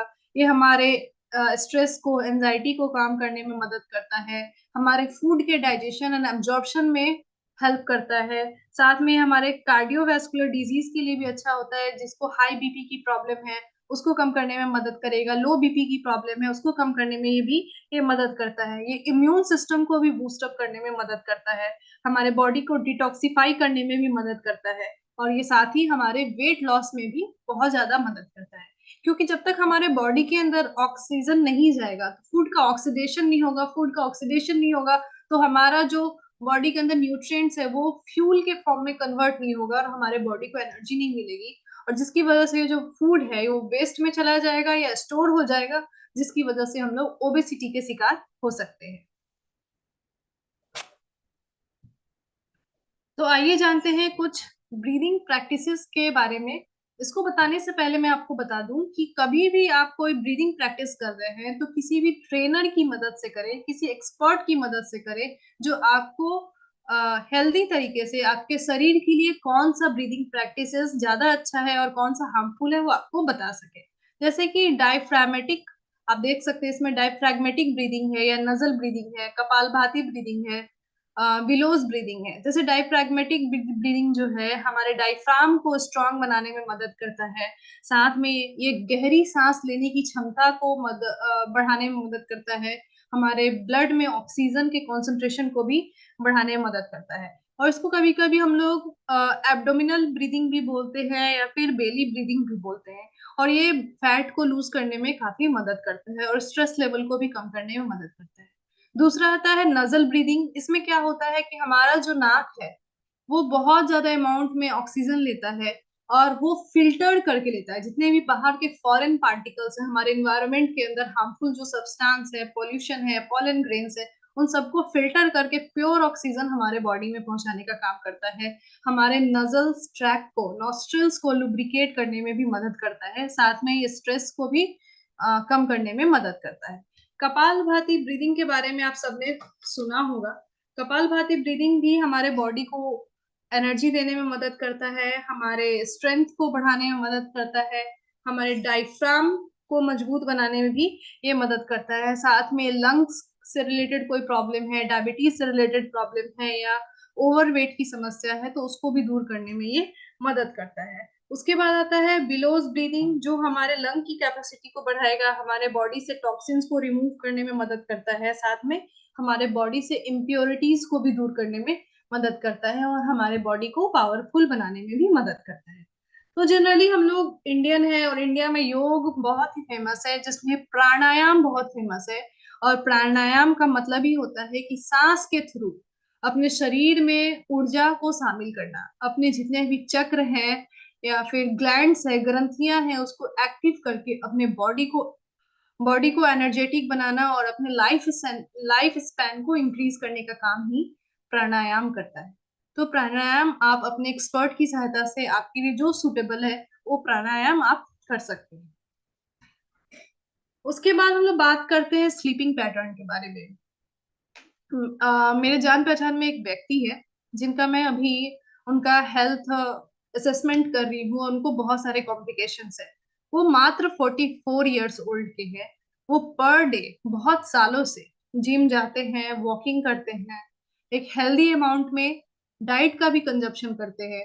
लेकिन अभी 44 ईयर्स में उनको हाई ब्लड प्रेशर का प्रॉब्लम हो गया। इतना हेल्दी लाइफस्टाइल फॉलो करने के बाद भी उनको हाई ब्लड प्रेशर का प्रॉब्लम है, डायबिटीज का प्रॉब्लम है, थायराइड का भी प्रॉब्लम है और बहुत सारे कॉम्प्लिकेशंस है। तो मुझे पता चला उसके पीछे कारण क्या है कि वो अच्छी नींद नहीं लेते हैं। उन्हें नेटफ्लिक्स देखने की आदत है। वो रात भर बैठकर नेटफ्लिक्स देखते हैं और सुबह में जाकर वो सोते हैं, लेट से उठते हैं और रात को जाकर जॉगिंग करते हैं या फिर वेट लिफ्टिंग का ट्रेनिंग करते हैं। तो ये सारी चीज करने के बाद उनमें सबसे बड़ा फैक्टर क्या था कि वो सही से सोते नहीं है। इसकी वजह से उनका हेल्थ कंडीशन जो है बहुत ज्यादा खराब है। तो रोजाना कम से कम 7 से 8 घंटा बहुत ही अच्छा नींद लेना, साउंड स्लीप लेना कितना ज्यादा जरूरी है।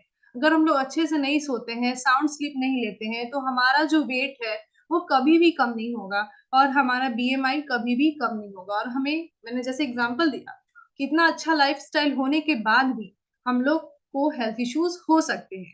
जैसे डाइट हमारे लिए जरूरी है, फिजिकल एक्टिविटी हमारे लिए जरूरी है, ठीक उसी प्रकार से एक अच्छी नींद हमारे सेहत के लिए कितनी जरूरी है। ये हमारे कंसंट्रेशन पावर को बढ़ाने में मदद करता है, हमारे ब्रेन को एक्टिव रखने में मदद करता है, हमारे मेमोरी पावर को भी बढ़ाने में मदद करता है। ये क्रिएटिविटी के लिए भी बहुत ज्यादा है। जिनका जो बहुत अच्छा नींद लेते हैं और बहुत ज्यादा एक्टिव रहते हैं, उनका देखिएगा क्रिएटिविटी पावर भी बहुत ज्यादा हाई होता है। वो बहुत ज्यादा क्रिएटिव होते हैं, ये भी बात है। साथ में हम लोग देखेंगे उनके अंदर डिसीजन मेकिंग की जो टेंडेंसी होती है बहुत अच्छी होती है। वो किसी भी काम के लिए अच्छा डिसीजन ले सकते हैं। वो निगेटिव थिंग्स से, निगेटिव थॉट्स से दूर रहते हैं। साथ में उनका इम्यून सिस्टम भी स्ट्रांग रहता है। तो अच्छी नींद के लिए, अगर अच्छी नींद का वेट गेन से क्या संबंध है, इसके ऊपर एक रिसर्च है जिसमें बोला गया है कि अगर हम लोग अच्छी नींद नहीं लेते हैं तो हमें क्रेविंग्स बहुत ज्यादा होती है, हमें स्ट्रेस होता है जिसकी वजह से क्रेविंग होती है, और हम लोग ओवरनाइट ईटिंग भी बहुत ज्यादा अमाउंट में करते हैं। अगर हम लोग टाइम पे नहीं सोते हैं तो ओवरनाइट ईटिंग की वजह से भी डाइजेशन से रिलेटेड प्रॉब्लम होती है, जैसे कि एसिडिटी का प्रॉब्लम है, कॉन्स्टिपेशन का प्रॉब्लम है, खट्टे डकार आना का भी प्रॉब्लम है, रिफ्लक्स एसिडिटी जिसको हम लोग बोलते हैं उसका प्रॉब्लम है। ये सारी चीजें होती है। उनका सर्काडियम रिदम जो है वो चेंज हो जाता है, जिसकी वजह से उनका जो हार्मोन्स है वो कंट्रोल में नहीं रहते हैं, जिसकी वजह से उनको हार्मोनल डिसबैलेंस की प्रॉब्लम हो जाती है। तो टाइम पे सोना, टाइम से उठना और 7 से 8 घंटे की नींद लेना कितना ज्यादा जरूरी है। तो उसके लिए जरूरी है कि हम लोग रेगुलर बेसिस पे एक रूटीन बना ले कि हम 9 बजे बेड पे जाना है और 10 बजते बजते तक हम लोग को सो जाना है। कभी भी सोते टाइम हम लोगों को स्क्रीन नहीं देखना है, मोबाइल का यूज नहीं करना है, मूवी नहीं देखना है, टीवी नहीं देखना है। ये जितने भी इलेक्ट्रॉनिक गैजेट्स हैं इनसे हम लोग को दूर रहना है। कभी भी सोने से पहले हेवी मील्स हम लोग को नहीं लेना है। मैं तो बोलूंगी एज अ डाइटिशियन, आप लोग 7 बजे से लेकर 8 के बीच में अगर डिनर कर लेते हैं ना, उससे बेटर ऑप्शन कुछ नहीं हो सकता। या फिर तो अगर बोले तो सूर्य ढलने से पहले, सांझ होने से पहले अगर आप अपना डिनर कर लेते हैं तो इससे बेटर ऑप्शन कुछ नहीं हो सकता। इससे आपका हेल्थ बहुत ज्यादा इंप्रूव हो जाएगा।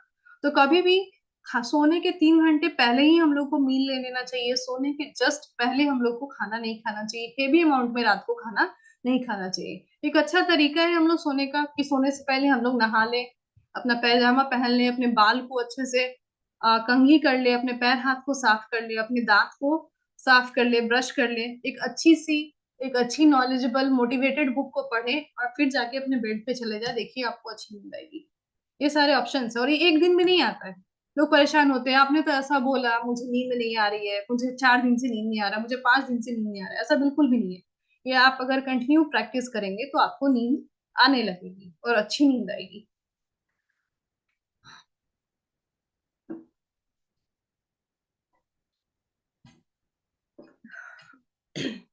Negative thoughts. निगेटिव थॉट्स जो है, अगर हमें बार बार निगेटिव थॉट्स आते हैं तो ये स्ट्रेस क्रिएट कर सकता है और स्ट्रेस की वजह से हम लोग को वेट गेन हो सकता है। मैं कितनी बार बताया कि स्ट्रेस कैसे हमारे वेट गेन के लिए रिस्पॉन्सिबल है। हमारे बॉडी में ग्रेलिन नाम का हॉर्मोन्स जो है वो रिलीज होने लगता है, जिसकी वजह से हमें क्रेविंग्स होने लगती है और इस क्रेविंग्स की वजह से हम लोग ओवर ईटिंग करने लगते हैं।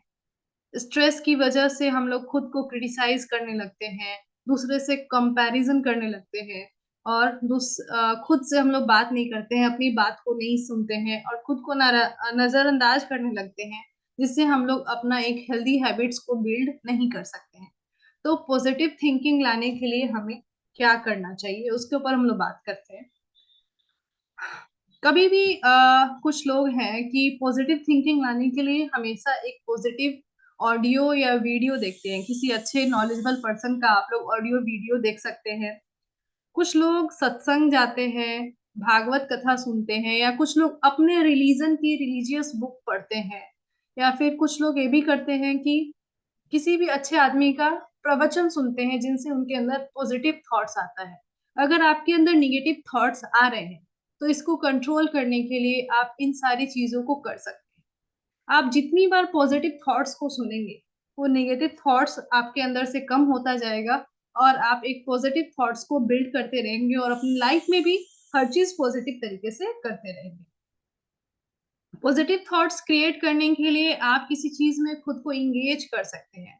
किसी की कोई हॉबी है, किसी को कोई काम पसंद है, कोई क्रिएटिविटी है जो आपको बहुत अच्छी लगती है, तो आप वो कर सकते हैं। जैसे कि किसी को ड्राइंग करना पसंद है, आर्ट पसंद है। आर्ट एक ऐसी चीज है जिसमें आपका पूरा ब्रेन उसमें शामिल हो जाता है और आपको कुछ सोचने का मन ही नहीं करता है। तो आप डांस थेरेपी ले सकते हैं, म्यूजिक थेरेपी ले सकते हैं, कोई अच्छी बुक पढ़ सकते हैं, कुकिंग कर सकते हैं, लोगों से बात कर सकते हैं, किसी को गॉसिप करना अच्छा है, टीवी देखना अच्छा लगता है। तो ये सारी चीजें करके आप अपने निगेटिव थॉट्स को दूर कर सकते हैं। अगर बहुत ज्यादा निगेटिव थॉट्स आ रहा है तो किसी एक्सपर्ट की सलाह लेना भी उसमें कोई बुरा चीज नहीं है। तो पॉजिटिव थिंकिंग को बिल्ड करने के लिए ये सारी चीजें आप कीजिए। अगर पॉजिटिव थिंकिंग बिल्ड हो जाएगा तो आप अपने आप को मोटिवेटेड रख पाएंगे और ये आपके वेट मैनेजमेंट जर्नी में काफी हेल्प करेगा। कभी कभी ऐसा चीज होता है कि सोशल ट्रिगर्स होते हैं कुछ, जो हमें ओवर ईटिंग करने पे मजबूर कर देते हैं और हमारा जो बना बनाया जर्नी है वेट मैनेजमेंट का, ये हेल्दी लिविंग का, उसमें वो हिंडर्स की तरह काम करते हैं, उसमें वो रुकावट पैदा कर देते हैं। कुछ घर में क्या होता है कि पेरेंट्स ही बहुत ज्यादा अमाउंट में अनहेल्दी फूड खाते हैं, या फिर उनके घर में अनहेल्दी फूड का कुकिंग होना या बाहर जाना एक कॉमन बात है। कभी कभी होता है कि हम लोग टीवी देख रहे हैं या सिनेमा हॉल में मूवी देखने गए हैं, उस समय हम लोग स्नैकिंग करते हैं।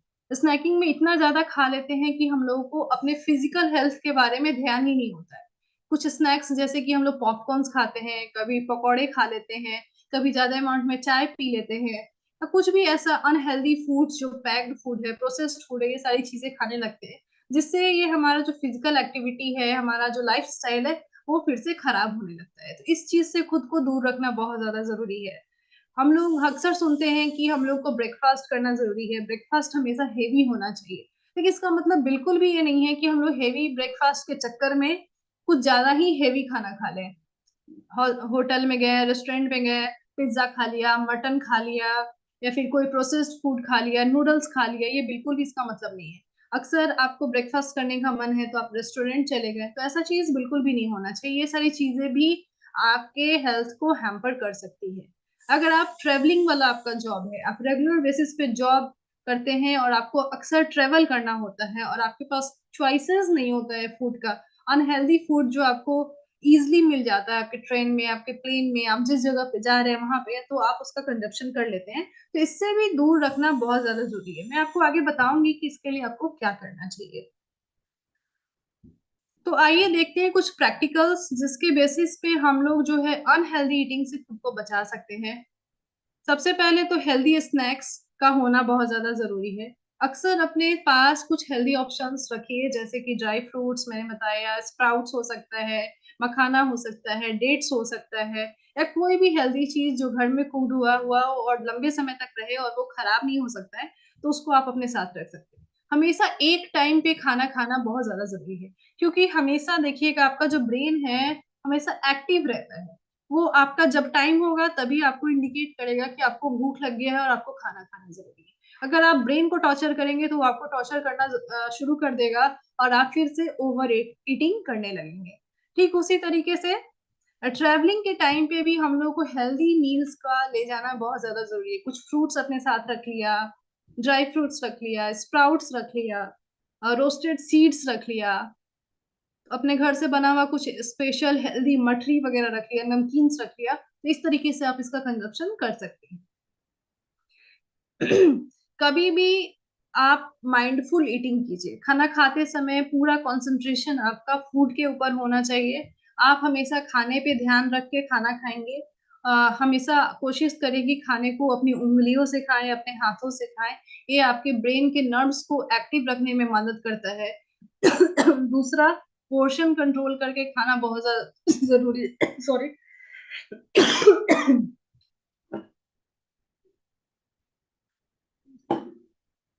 पोर्शन कंट्रोल करके खाना बहुत ज्यादा जरूरी है।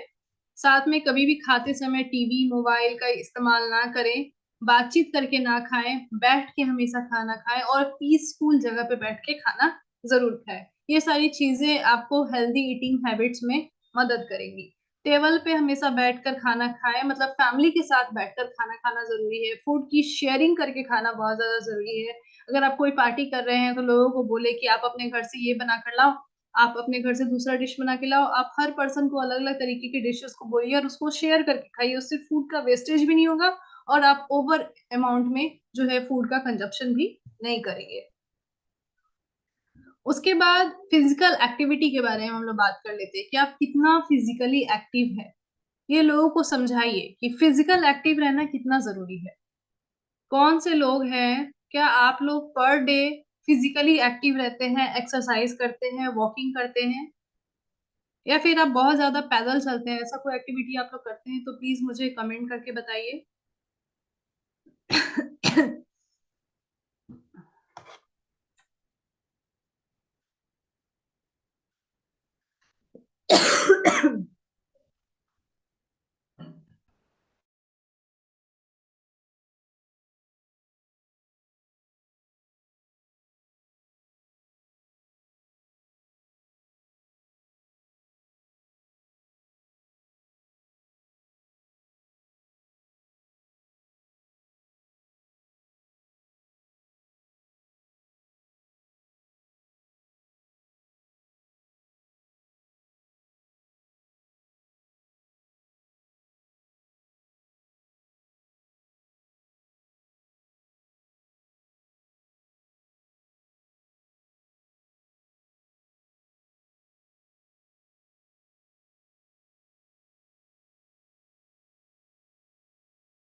हाय मौसम, आई थिंक आप म्यूट पे चली गई हैं। Can you check? ओके। यहाँ से सुनाई नहीं दिया है। कोई मुझे बताएगा कि आप लोग कहाँ से मेरी बातों को नहीं सुन पाए हैं।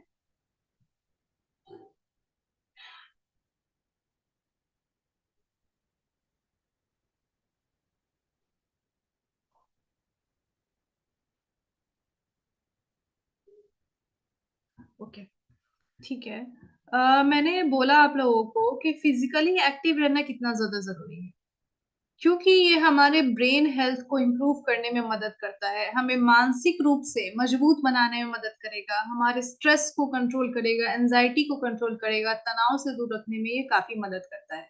साथ में ये हमारे एंगर को कम करने में मदद करता है और लंबे समय तक हमें खुश रहने में मदद करता है, क्योंकि हमारे बॉडी में जो इंडोर्फिन नाम का हॉर्मोन्स है जो हमें हैप्पी रखने में मदद करता है। अगर हम लोग फिजिकली एक्टिव रहते हैं तो ये हमारे बॉडी में रेगुलर बेसिस पे ये रिलीज होने लगता है, हमारे स्लीप पैटर्न को इम्प्रूव करता है, हमें गहरी नींद लाने में भी ये काफी हेल्प करता है, हमारे शरीर को स्ट्रांग बनाने में, एनर्जेटिक बनाने में मदद करता है, मसल्स को स्ट्रांग बनाने में मदद करता है। साथ ही साथ हमारे रोग प्रतिरोधक क्षमता को भी मजबूत बनाने में मदद करता है, यानी कि हमारे शरीर को बीमारियों से लड़ने में ये काफी ज्यादा मदद करता है। साथ में हमारे बॉडी के अंदर जितने भी इंटरनल इंफ्लामेशन होते हैं, हमारे बॉडी के अंदर बहुत सारे फ्री रेडिकल्स जो है वो प्रोड्यूस होते हैं, हमारे बॉडी में जितने भी केमिकल रिएक्शंस होते हैं, जो हार्मोन से रिलेटेड रिएक्शंस हुए या फूड के डाइजेशन एब्जॉर्प्शन से रिलेटेड हार्मोन्स हुए या जितनी भी एक्टिविटी होती है इंटरनल बॉडी के अंदर, उस टाइम पे हमारे बॉडी के अंदर बहुत सारे फ्री रेडिकल्स प्रोड्यूस होते हैं। और ये फ्री रेडिकल्स अगर हमारे बॉडी से बाहर नहीं निकलेंगे तो ये हमारे डीएनए को डैमेज कर सकते हैं, हमारे सेल्स एंड टिश्यूज को डैमेज कर सकते हैं। तो ये फ्री रेडिकल्स को दूर करने के लिए हमें फिजिकली एक्टिव रहना बहुत ज्यादा जरूरी है, जो हमारे बॉडी से इन्फ्लामेशन को दूर करेगा और हमारे बॉडी को टॉक्सिन्स फ्री बनाने में मदद करेगा। साथ में ये सैटेलाइट सेल्स के डेवलपमेंट में भी मदद करता है। जो सैटेलाइट सेल्स क्या होता है, ये हमारे बॉडी में जो भी स्केलेटल मसल्स होते हैं उसको रीजनरेट करने में मदद करता है, यानी कि हमारे स्केलेटल मसल्स को बिल्ड करने में मदद करेगा, हमारे टेलोमियर्स को प्रोटेक्ट करने में मदद करेगा, यानी कि हमारे डीएनए को प्रोटेक्ट करने में भी फिजिकल एक्टिविटी काफी हेल्प करता है।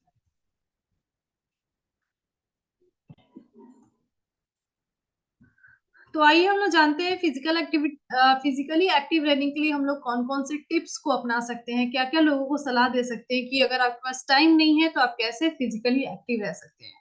आप लोग लिफ्ट की जगह पे, एलिवेटर की जगह पे सीढ़ियों का इस्तेमाल कर सकते हैं। कहीं पे जाना है तो आप लिफ्ट और एलिवेटर का इस्तेमाल नहीं कीजिए, सीढ़ियों का इस्तेमाल कीजिए। इसमें क्या होता है कि पर मिनट 8 से 11 कैलोरीज जो है आपकी बॉडी की वो खर्च होती है। साथ में कभी भी आपको वॉकिंग करने जाना है, टहलने जाना है तो बोरिंग लगता है, आपको सपोर्ट की जरूरत है। तो अगर आप अपने स्ट्रेस को कम करना चाहते हैं, आप अपने वॉकिंग को एंजॉय करना चाहते हैं, तो अपने फ्रेंड्स के साथ जाइए या फिर जो भी लोग आपको पसंद है आप उनके साथ जा सकते हैं और आपकी वॉकिंग भी हो जाएगी और आप स्ट्रेस फ्री भी हो जाएंगे। साथ में कभी भी काम के बीच में या फिर हम लोग बोल सकते हैं हमारा बिल्डिंग है या हमारा ऑफिस है, उसके आसपास पार्किंग एरिया है या खाली जगह है, आप वहां पे भी जाके थोड़ा सा अपने मूड को फ्रेश करने के लिए और खुद को एक्टिव रखने के लिए वॉकिंग कर सकते हैं। अगर आपको काम पे जाना है, वो अभी का समय क्या है कि हम लोग वर्क फ्रॉम होम करते हैं, जब से लॉकडाउन हुआ है और ये सब हुआ है तो उससे भी हमारे फिजिकल एक्टिविटी जो है काफी हैम्पर हुआ है, हम लोग वेट गेन के शिकार हुए हैं। तो इसको दूर करने के लिए हम लोग क्या कर सकते हैं, वर्क फ्रॉम होम ना करके हम लोग ऑफिस जा सकते हैं, काम पे जा सकते हैं, पैदल काम पे जा सकते हैं, ये बहुत ज्यादा जरूरी है। कभी कभी हम लोग ऑफिस में देखते हैं कि अगर ऑफिशियल वर्क है तो हम लोग केबिन के बगल में ही लोग हैं, लेकिन वो वहां पे जाके उनको नहीं बोलते हैं, वो क्या करते हैं हमें मेल कर देते हैं कि तुम्हें ये काम करना है। तो मेल ना करके अगर हम उनके पास चल कर जाएं, उनके पास ऑफिस में घूम घूम कर अपने कामों को बताएं, तो भी हमारी फिजिकल एक्टिविटी हो जाती है, थोड़ा सा हमारा हेल्थ जो है वो इम्प्रूव हो जाता है। अगर हमें कुछ खरीदने जाना है तो लोग क्या करते हैं, बाइक का इस्तेमाल करते हैं, छोटा सा शॉप पे जाना है, कुछ खरीदना है, बाइक निकाला, बाइक से चले गए, कार निकाला, कार से चले गए, या पब्लिक ट्रांसपोर्ट का इस्तेमाल कर लिया, पास में ही है फिर भी इन सब चीजों का इस्तेमाल करते हैं, पैदल तो लोग चलना ही नहीं चाहते। तो ऐसा बिल्कुल भी नहीं है, आपको कुछ खरीदना है तो आसपास कोई शॉप है तो वहां पे आप पैदल जाके कोई भी चीज खरीद सकते हैं, इससे भी आपकी कैलोरीज बर्न होती है। अगर आपको ट्रेन पकड़ना है या बस पकड़ना है तो थोड़ा सा पहले निकल जाइए, और आप क्या कीजिए कि थोड़ा देर बस स्टॉप पे या रेलवे स्टेशन पे पैदल आप जा सकते हैं। उसके बाद कभी भी आप काम करते हैं, ऑफिस में हैं, तो आप क्या करते हैं, लगातार एक ही जगह पे बैठकर काम करना भी हमारे हेल्थ के लिए अच्छा नहीं होता है। तो आप काम के बीच बीच में थोड़ा सा उठकर थोड़ा सा घूम लीजिए, उससे भी आपका जो है स्टेप काउंट बढ़ेगा, और दूसरा आपका कैलोरीज भी बर्न करने में मदद मिलेगा। आप कहीं जा रहे हैं, वहां पे गाड़ी पार्क करने की जगह है, तो पार्किंग बहुत दूर पे कीजिए ताकि आपको वहां जाने में थोड़ा सा टाइम लगे, आप थोड़ा सा पैदल चल सके, तो ये भी आपके कैलोरीज बर्न करने में आपकी मदद करेगा। साथ में अगर आप कुछ खरीदने जा रहे हैं तो कभी भी बहुत ज्यादा सामान एक बार में मत कीजिए, थोड़ा सा सामान रखिए जिसको आप आसानी से अपने पीछे बैग में रख के आप वॉकिंग कर सकते हैं, और ये आपके हेल्थ को इम्प्रूव करने में मदद करेगा। उसके बाद हम लोग बात करते हैं इमोशनल ईटिंग के बारे में। इमोशनल ईटिंग बहुत ही कॉमन बात है, स्पेशली लड़कियों में ये बहुत ही कॉमन बात है इमोशनल ईटिंग। जब भी हमारा मूड स्विंग्स होता है, या फिर हमें कोई हेल्थ कंडीशन है, हम स्ट्रेस में हैं, या फिर बहुत ज्यादा हैप्पी हैं, तब हम लोग इमोशनल ईटिंग करते हैं, यानी कि अपने इमोशंस के बेसिस पे ईटिंग करते हैं। उस कंडीशन में हम लोग क्या करते हैं कि या तो बहुत ज्यादा अमाउंट में खाना खा लेते हैं, या फिर बहुत कम अमाउंट में खाना खाते हैं। जब हम इमोशनल बेसिस पे खाना खाते हैं तो जो फूड है हमारे बॉडी में वो सही से एब्जॉर्ब नहीं होता है। वो क्या होता है कि वो कहीं जाके स्टोर हो जाएगा, जो एसिडिटी क्रिएट करेगा, कॉन्स्टिपेशन क्रिएट करेगा, जिससे हमारा मूड जो है, हमारा शरीर जो है भारी भारी लगेगा, और हम लोग हेल्दी फील नहीं करेंगे, और जो बचा हुआ फूड है वो वेस्ट में चला जाता है, जिसकी वजह से हम लोग माल न्यूट्रिशन के भी शिकार हो सकते हैं।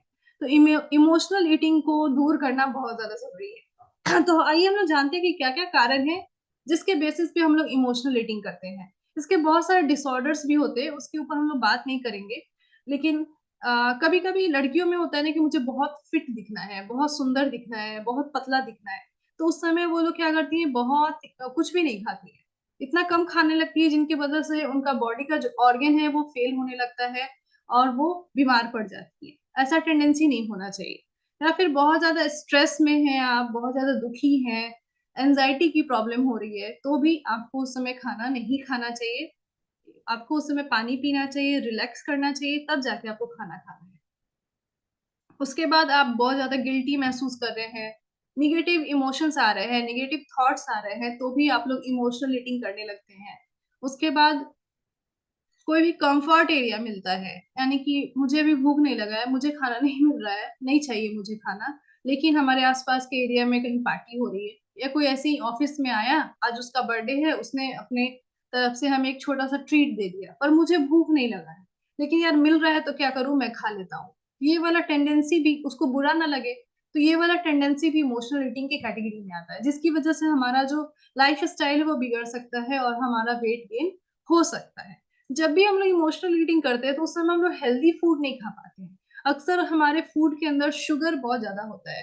कुछ लोग को आप देखेंगे कि इमोशनली अगर वो ब्रेक डाउन हो जाता है, उनका बहुत ज्यादा इमोशनली वो सैड हो जाते हैं, तो अल्कोहल का कंजप्शन करते हैं, क्योंकि वो अपने स्ट्रेस को कम करेंगे। लेकिन आपको पता है कि जो अल्कोहल है या जो सॉफ्ट ड्रिंक है, इसके अंदर सिर्फ शुगर है, शुगर के अलावा कुछ नहीं होता है, जो हमारे बॉडी के अंदर ऑस्मोसिस क्रिएट कर सकता है, और हमारे बॉडी से वाटर को कम कर सकता है, साथ में स्ट्रेस और एंजाइटी को और ज्यादा बढ़ा देता है। तो कभी भी इस तरीके की चीजों का हम लोग को कंजप्शन नहीं करना है, जो एम्प्टी कैलोरीज होते हैं। जब भी हम लोग एंजाइटी या स्ट्रेस में होते हैं, इमोशंस हम लोग का अपने कंट्रोल में नहीं होता है, तो हम लोग प्रोसेस्ड फूड खाते हैं, पैक्ड फूड खाते हैं, जिसके अंदर कार्बोहाइड्रेट, ओनली सिंपल कार्बोहाइड्रेट और शुगर के अलावा कुछ भी नहीं होता है। ये हमारे शरीर को कोई भी तरीके का पोषक तत्व नहीं देता है जो हमारे लिए हार्मफुल हो सकता है।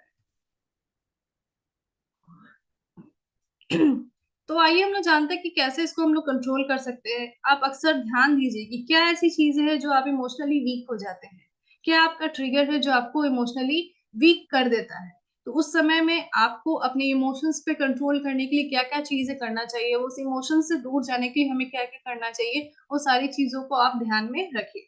जैसे कि मैंने बोला कि अगर आप स्ट्रेस में, एंजाइटी में है, और आपको इमोशनल बहुत ज्यादा स्ट्रेस हो रहा है, तो उस समय आप ड्राइंग कर सकते हैं, गाना सुन सकते हैं, डांस कर सकते हैं, या कोई भी ऐसी एक्टिविटी जो आपको पसंद है वो कर सकते हैं, तो आप इमोशनली खुद को उस चीज से दूर कर पाएंगे। दूसरा, आपका जो हेल्दियर मैकेनिज्म है, जैसे कि वॉकिंग करना, टाइम पे सोना, टाइम पे उठना, टाइम पे खाना खाना, अच्छी बुक्स पढ़ना, नॉवेल्स पढ़ना, अच्छे थॉट्स को सुनना, अच्छे स्पीकर की बातों को सुनना। तो अ, ये सारी चीजें हम लोगों को मेंटली एक्टिव रखेंगे और ओवर ईटिंग से बचाने में मदद करेंगी। माइंडफुल ईटिंग करना, मैंने पहले भी बताया कि माइंडफुल ईटिंग क्या होता है। खाना खाते समय कभी टीवी नहीं देखना है, मोबाइल नहीं देखना है, बात नहीं करना है, साथ में अपनी उंगलियों से खाना खाना है, खाने को अच्छे से चबा कर खाना है, खाने को फील करके खाना है कि उसका टेस्ट क्या है, उसका टेक्सचर क्या है, अपने पूरे सेंसेस को उसमें इंगेज करके आपको खाना है। तो आप इमोशनल ईटिंग से खुद को दूर रख सकते हैं। अब हम लोग बात करते हैं अपने गोल को सेट करने के बारे में। मैंने बताया कि आपको हेल्दी हैबिट्स को बिल्ड करने के लिए क्या क्या करना चाहिए, लेकिन उसके लिए गोल को सेट करना बहुत ज्यादा जरूरी है। हमारा लक्ष्य क्या होना चाहिए और लक्ष्य को स्टेप बाय स्टेप, सीढ़ी पे कैसे हम लोग को आगे बढ़ना है, इस सारे चीजों के बारे में हम लोग जानेंगे। क्योंकि एक हेल्दी लाइफस्टाइल को मेंटेन करना, एक हेल्दी बॉडी को मेंटेन करना, हेल्दी वेट को मेंटेन करने के लिए एक गोल का होना बहुत ज्यादा जरूरी है। गोल सेटिंग करने के लिए हम लोग को क्या करना है, एक रोड मैप तैयार करना है, जिसमें हम लोग स्टेप बाय स्टेप वहां पे अपने गोल्स के करीब पहुंच सके। यानी कि अचानक से आज मुझे वेट लॉस करना है और मैंने क्या किया कि 5 दिन खाना ही बंद कर दिया, सिर्फ पानी पी रही हूँ, कुछ फ्रूट्स खा रही हूँ, पूरा फास्टिंग पे हूँ और मेरा वेट लॉस हो गया। तो ऐसा वाला आपका वेट लॉस तो हो जाएगा, लेकिन उससे जो हार्म्स होंगे आपको, आपका जो हेल्थ इश्यूज होगा, वो बहुत ही हार्मफुल हो सकता है आपके लिए। तो छोटा छोटा गोल सेट कीजिए, पेशेंस रखिए अपने पास, और हेल्दी तरीके से कैसे आप अपना वेट लॉस करेंगे, इस चीज के बारे में आपको जानना बहुत ज्यादा जरूरी है। तो सबसे पहले अपने गोल को प्रायोरिटाइज कीजिए कि आपको क्या क्या करना है। अपने वेट लॉस के लिए आपको क्या क्या करना है। तो आपको अगर इंसुलिन सेंसिटिविटी की प्रॉब्लम है, थायराइड की प्रॉब्लम है, या फिर कोई हेल्थ इश्यूज है, या कोई भी हेल्थ प्रॉब्लम है, तो आपको मल्टीपल हेल्थ चैलेंजेस है, तो आप कैसे अपने गोल्स को सेट करेंगे। तो आपका जो सबसे पहला साइन एंड सिम्टम्स है, जो आपके बॉडी को बहुत ज्यादा ट्रिगर कर रहा है, आपको बहुत ज्यादा प्रॉब्लम कर रहा है, पहले आप उस चीज को ठीक करें। अगर आपको वेट लॉस करना है तो आपको एसिडिटी और डाइजेशन से रिलेटेड प्रॉब्लम हो रही है और आपका ग्लूकोज लेवल कंट्रोल में नहीं रह रहा है, तो आप बहुत कम अमाउंट में खाना नहीं खा सकते हैं। ग्लूकोज लेवल बहुत ज्यादा बढ़ रहा है और आपका जो आईज है उसकी वजह से हैम्पर हो रहा है, आपका किडनी हैम्पर हो रहा है, आपका लीवर हैम्पर हो रहा है। तो पहले आप अपने ग्लूकोज लेवल को ठीक करने की कोशिश करेंगे, फिर आपका एसिडिटी वाला जो प्रॉब्लम है उस पर फोकस करने की कोशिश करेंगे, फिर जाके तब आप जाके अपने वेट लॉस वाले सिचुएशन में आएंगे कि हमें वेट लॉस करने के लिए क्या क्या करना है। तो अपने गोल्स को पहले सेट कीजिए कि आपको क्या करना चाहिए। उसके गोल को सेट करने के लिए जरूरी है कि आप उसको रिटन फॉर्म में रखिए, ताकि आपको क्लैरिटी रहे, आप उस पर कमिटमेंट कर सके और आपको याद रहे कि आपको क्या करना है। और हमेशा मेजरेबल गोल्स रखिए, कि ऐसा नहीं कि मुझे एक दिन में 10 किलो वजन कम कर देना है, 5 किलो वजन कम कर देना है, ऐसा बिल्कुल भी नहीं होता है। जो लोग ऐसा कराते हैं वो बहुत ही अनहेल्दी तरीका है और हमारे शरीर के लिए बिल्कुल भी अच्छा नहीं है ये। तो हमेशा मेजरेबल गोल्स रखिए कि आज मेरा बीपी 150 है और नीचे में 110 है। ठीक है, तो अगर ये बीपी इतना है तो मुझे अपने लाइफ स्टाइल को इस तरह से मेंटेन करना है कि मैं 10 दिन में अपने बीपी को 120/80 की कैटेगरी में ले आऊं। या फिर मेरा ब्लड ग्लूकोज लेवल जो फास्टिंग है वो 100 से ऊपर है, मुझे ऐसा लाइफस्टाइल फॉलो करना है इस 15 दिन में कि मैं अपने ब्लड ग्लूकोज लेवल को नॉर्मल कैटेगरी में ले आऊं। तो ये सारी चीजें आपके गोल्स को मेजर करने में मदद करेंगी। साथ में अगर आपका बीएमआई जैसे 28 है, तो मैं पिछले एक महीना अच्छे से फॉलो करूंगा और मैं देखूंगा कि मेरा जो बीएमआई 28 है वो 26 पे चला है। तो इस तरीके से आप अपने गोल्स को हमेशा मेजरेबल रखिए।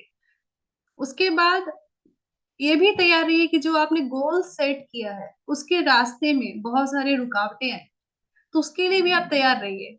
जैसे कि आज मुझे वॉकिंग पे जाना है, पर डे मुझे वॉकिंग पे जाना है। अगर कल को बारिश हुई, तूफान आ गया, या कोई ऐसा इन्वायरमेंट से रिलेटेड इश्यूज हो गया, तो मैं अपने फिजिकल एक्टिविटी को रोक दूंगा?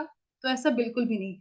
अगर मुझे वॉकिंग पे जाना है, बारिश हो रही है, तो मैं क्या करूंगा उस टाइम, तो उस टाइम मैं घर पे ही वेट ट्रेनिंग कर लूंगा, घर में ही जॉगिंग कर लूंगा, वॉकिंग कर लूंगा। कुछ ऐसा टेक्निक्स आपको पता होना चाहिए कि घर में आप कैसे जॉगिंग कर सकते हैं, वॉकिंग कर सकते हैं, जो आपके रूटीन को बिगड़ने नहीं देगा और आपके हेल्थ को मेंटेन रखने में मदद करेगा। हमेशा टाइमलाइन सेट कीजिए, जैसे मैंने बताया कि 10 दिन में आपका बीपी ऐसा हो जाना चाहिए, 10 दिन में आपका ग्लूकोज लेवल ऐसा हो जाना चाहिए, आपका बीएमआई 1 महीने में इतना हो जाना चाहिए। तो इस तरह का एक सेट कर लीजिए टाइमलाइन, जिसके बेसिस पे आप मन लगा के मेहनत कीजिए और आपको बहुत ही अच्छा महसूस होगा। कोई भी चीज को काम करने से पहले प्लानिंग करना बहुत ज्यादा जरूरी है, जो आपके हेल्थ के लिए अच्छा है। साथ में अपने प्रोग्रेस को मॉनिटरिंग करना बहुत ज्यादा जरूरी है, जैसे मंथली बेसिस पे, डेली बेसिस पे, वीकली बेसिस पे। जैसे कि आप वेट लॉस प्रोग्राम में हैं, तो आप पर डे क्या खा रहे हैं, क्या पी रहे हैं, कितना स्टेप्स चल रहा है, इसको मॉनिटर कीजिए। दूसरा कि पर वीक में आप देखिए कि आपको कितना, आपका जो वेट है वो एक वीक में कितना कम हुआ है या बढ़ा है, इसके ऊपर फोकस कीजिए। और एक महीना में आप देखिए कि ओवरऑल आपके हेल्थ में क्या क्या चेंजेस आए। तो इस तरीके से अपने प्रोग्रेस को मॉनिटर करना भी बहुत ज्यादा जरूरी है। ये नहीं कि हम राह पे चले हैं और मंजिल कहाँ है हमें पता ही नहीं है, तो ऐसा बिल्कुल भी नहीं होना चाहिए।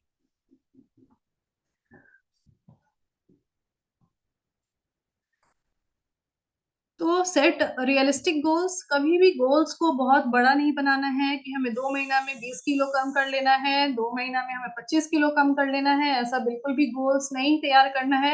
ये अनरियलिस्टिक गोल है, ऐसा बिल्कुल भी नहीं होता। अगर ऐसा आप कर लेते हैं तो आपने जरूर अनहेल्दी तरीका अपनाया होगा अपने गोल्स को पूरा करने के लिए। तो हमेशा छोटा छोटा गोल्स की, 1 महीना में मुझे 3 किलो वजन कम करना है, इस तरीके का गोल्स बनाइए, तभी आप ये आगे चल पाएंगे।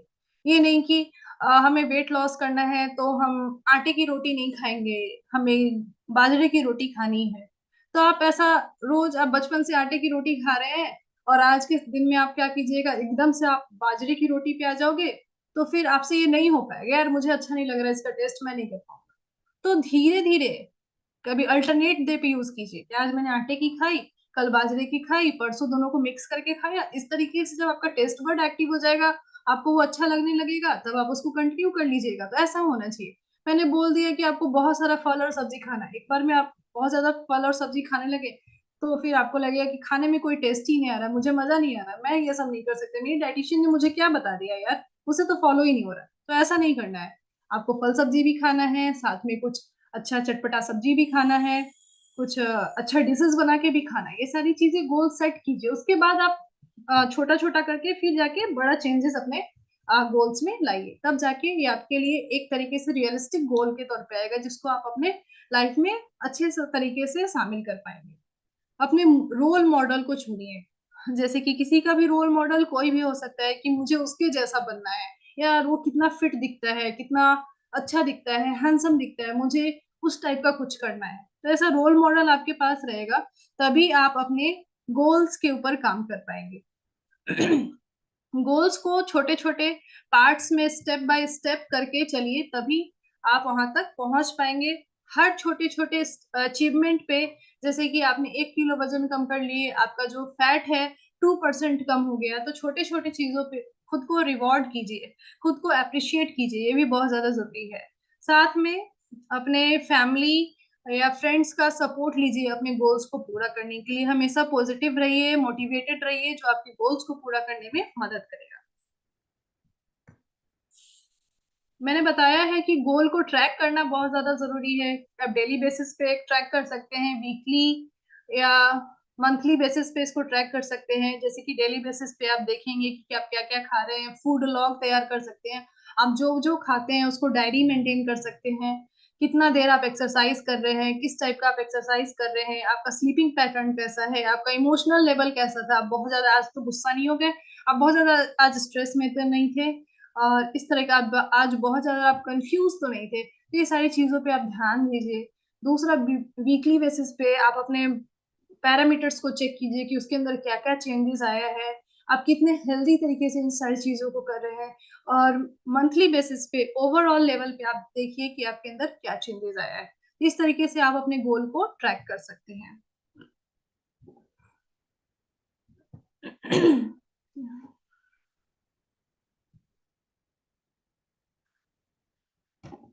तो गोल के लिए छोटा छोटा गोल कैसे हम लोग बिल्ड करेंगे, कम से कम पर डे 1 घंटे का एक्सरसाइज तो होना चाहिए, ठीक है।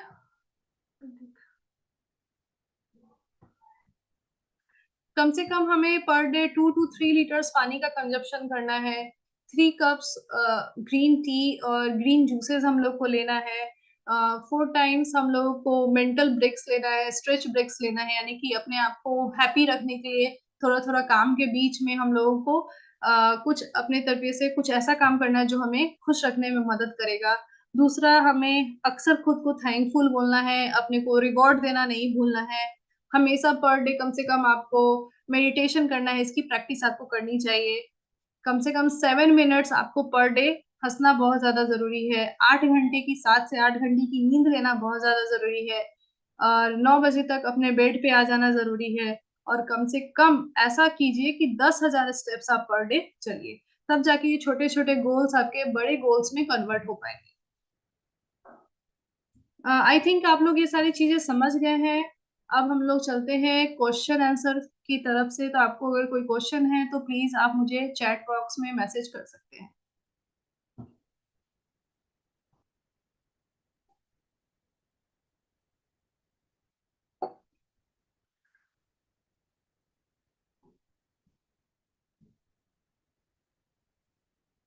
किसी को कोई क्वेश्चन है?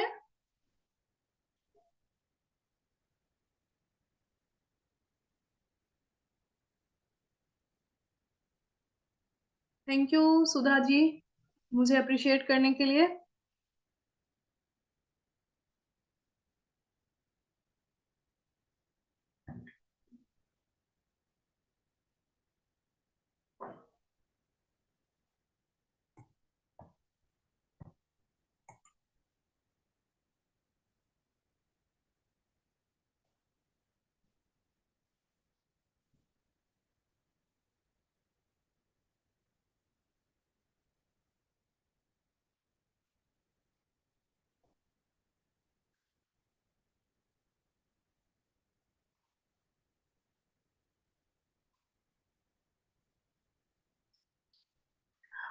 टेलोमेयर एक्टिविटी क्या है? टेलोमेयर एक तरीके का डीएनए है।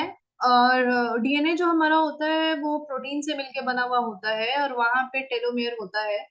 तो उसके एंड पे प्रोटीन होता है। तो टेलोमेयर यानी कि हमारे डीएनए को प्रोटेक्ट करने की वहां पे हम लोग को बात की गई है। अगर डीएनए हमारा डैमेज हो जाएगा तो हमारा बॉडी सेल्स एंड टिश्यूज भी डैमेज हो जाएगा। इसीलिए मैंने आपको टेलोमेयर के ऊपर बात किया है।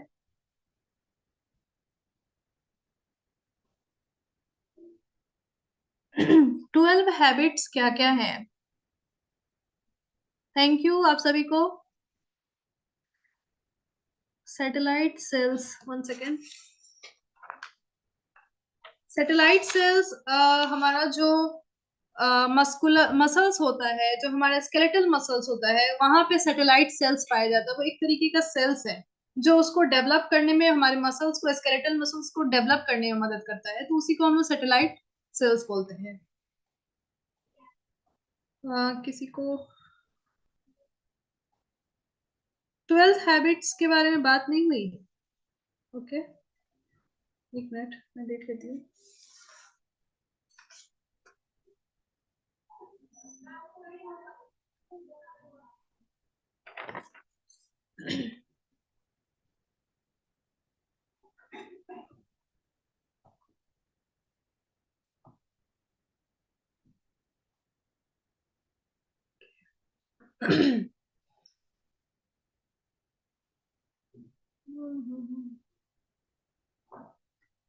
ट्वेल्थ हैबिट्स आई थिंक हमारे प्रेजेंटेशन में नहीं है, वहां पे कुछ मिस प्रिंट हो गया है। 12 हैबिट्स नहीं था वो, 11th हैबिट्स था, 12 हैबिट्स नहीं था।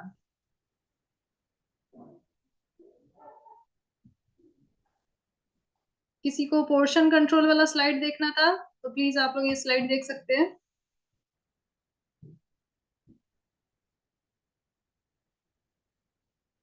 Any questions?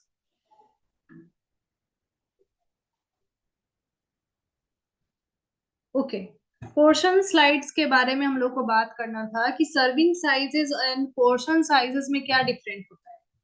तो जैसे कि हम लोगों ने आपको बताया कि आपका जो मील प्लेट है उसमें 50% फ्रूट्स एंड वेजिटेबल्स होना चाहिए, and 25% protein sources, and 25% complex carbohydrate होना चाहिए। तो पोर्शन स्लाइड में क्या होता है कि जो पोर्शन साइज होता है उसमें कितने सर्विंग्स होंगे, तो मैंने बोला कि 50% आपका फ्रूट्स एंड वेजिटेबल्स होना चाहिए, तो ये आपका पोर्शन साइज हो गया। और उसमें सर्विंग क्या होगा, कितना हम लोग फल और सब्जियों का सर्विंग्स लेंगे जो हमारे 50% के जो पोर्शन साइज है उसको कंप्लीट करने में मदद करेगा।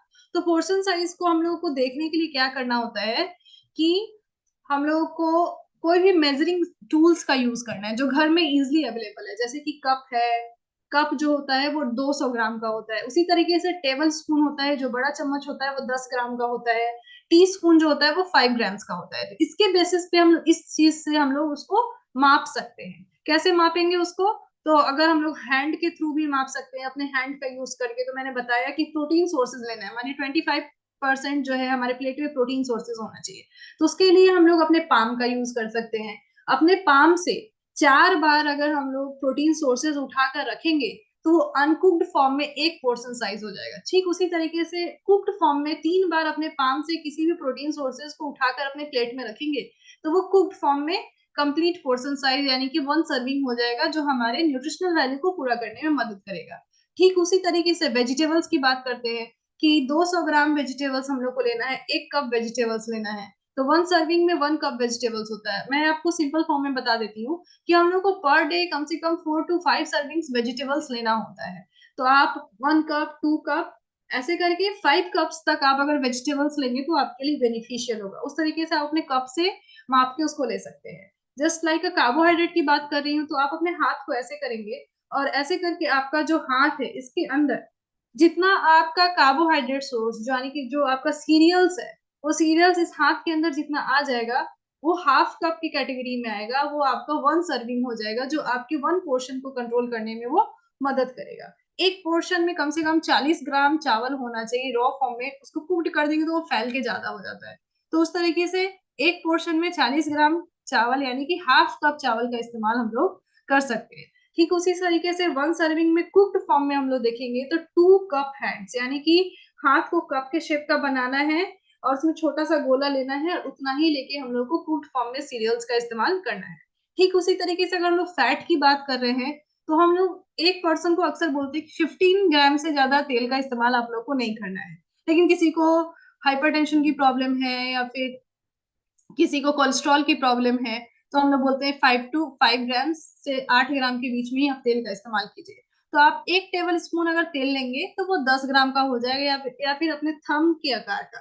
ठीक है, हर किसी का थम का आकार अलग हो सकता है। तो बड़ा जो थम का आकार है उसके बेसिस पे आप एक इंसान को उतना तेल आप दे सकते हैं। आई होप आप लोग को ये क्लियर हो गया होगा।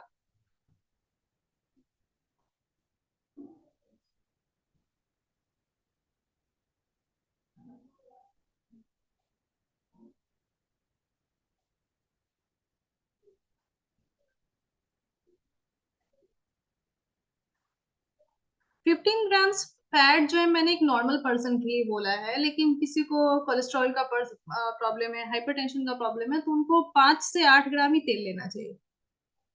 ओके, अब आपका क्वेश्चन आंसर सेशन यहीं पे खत्म होता है।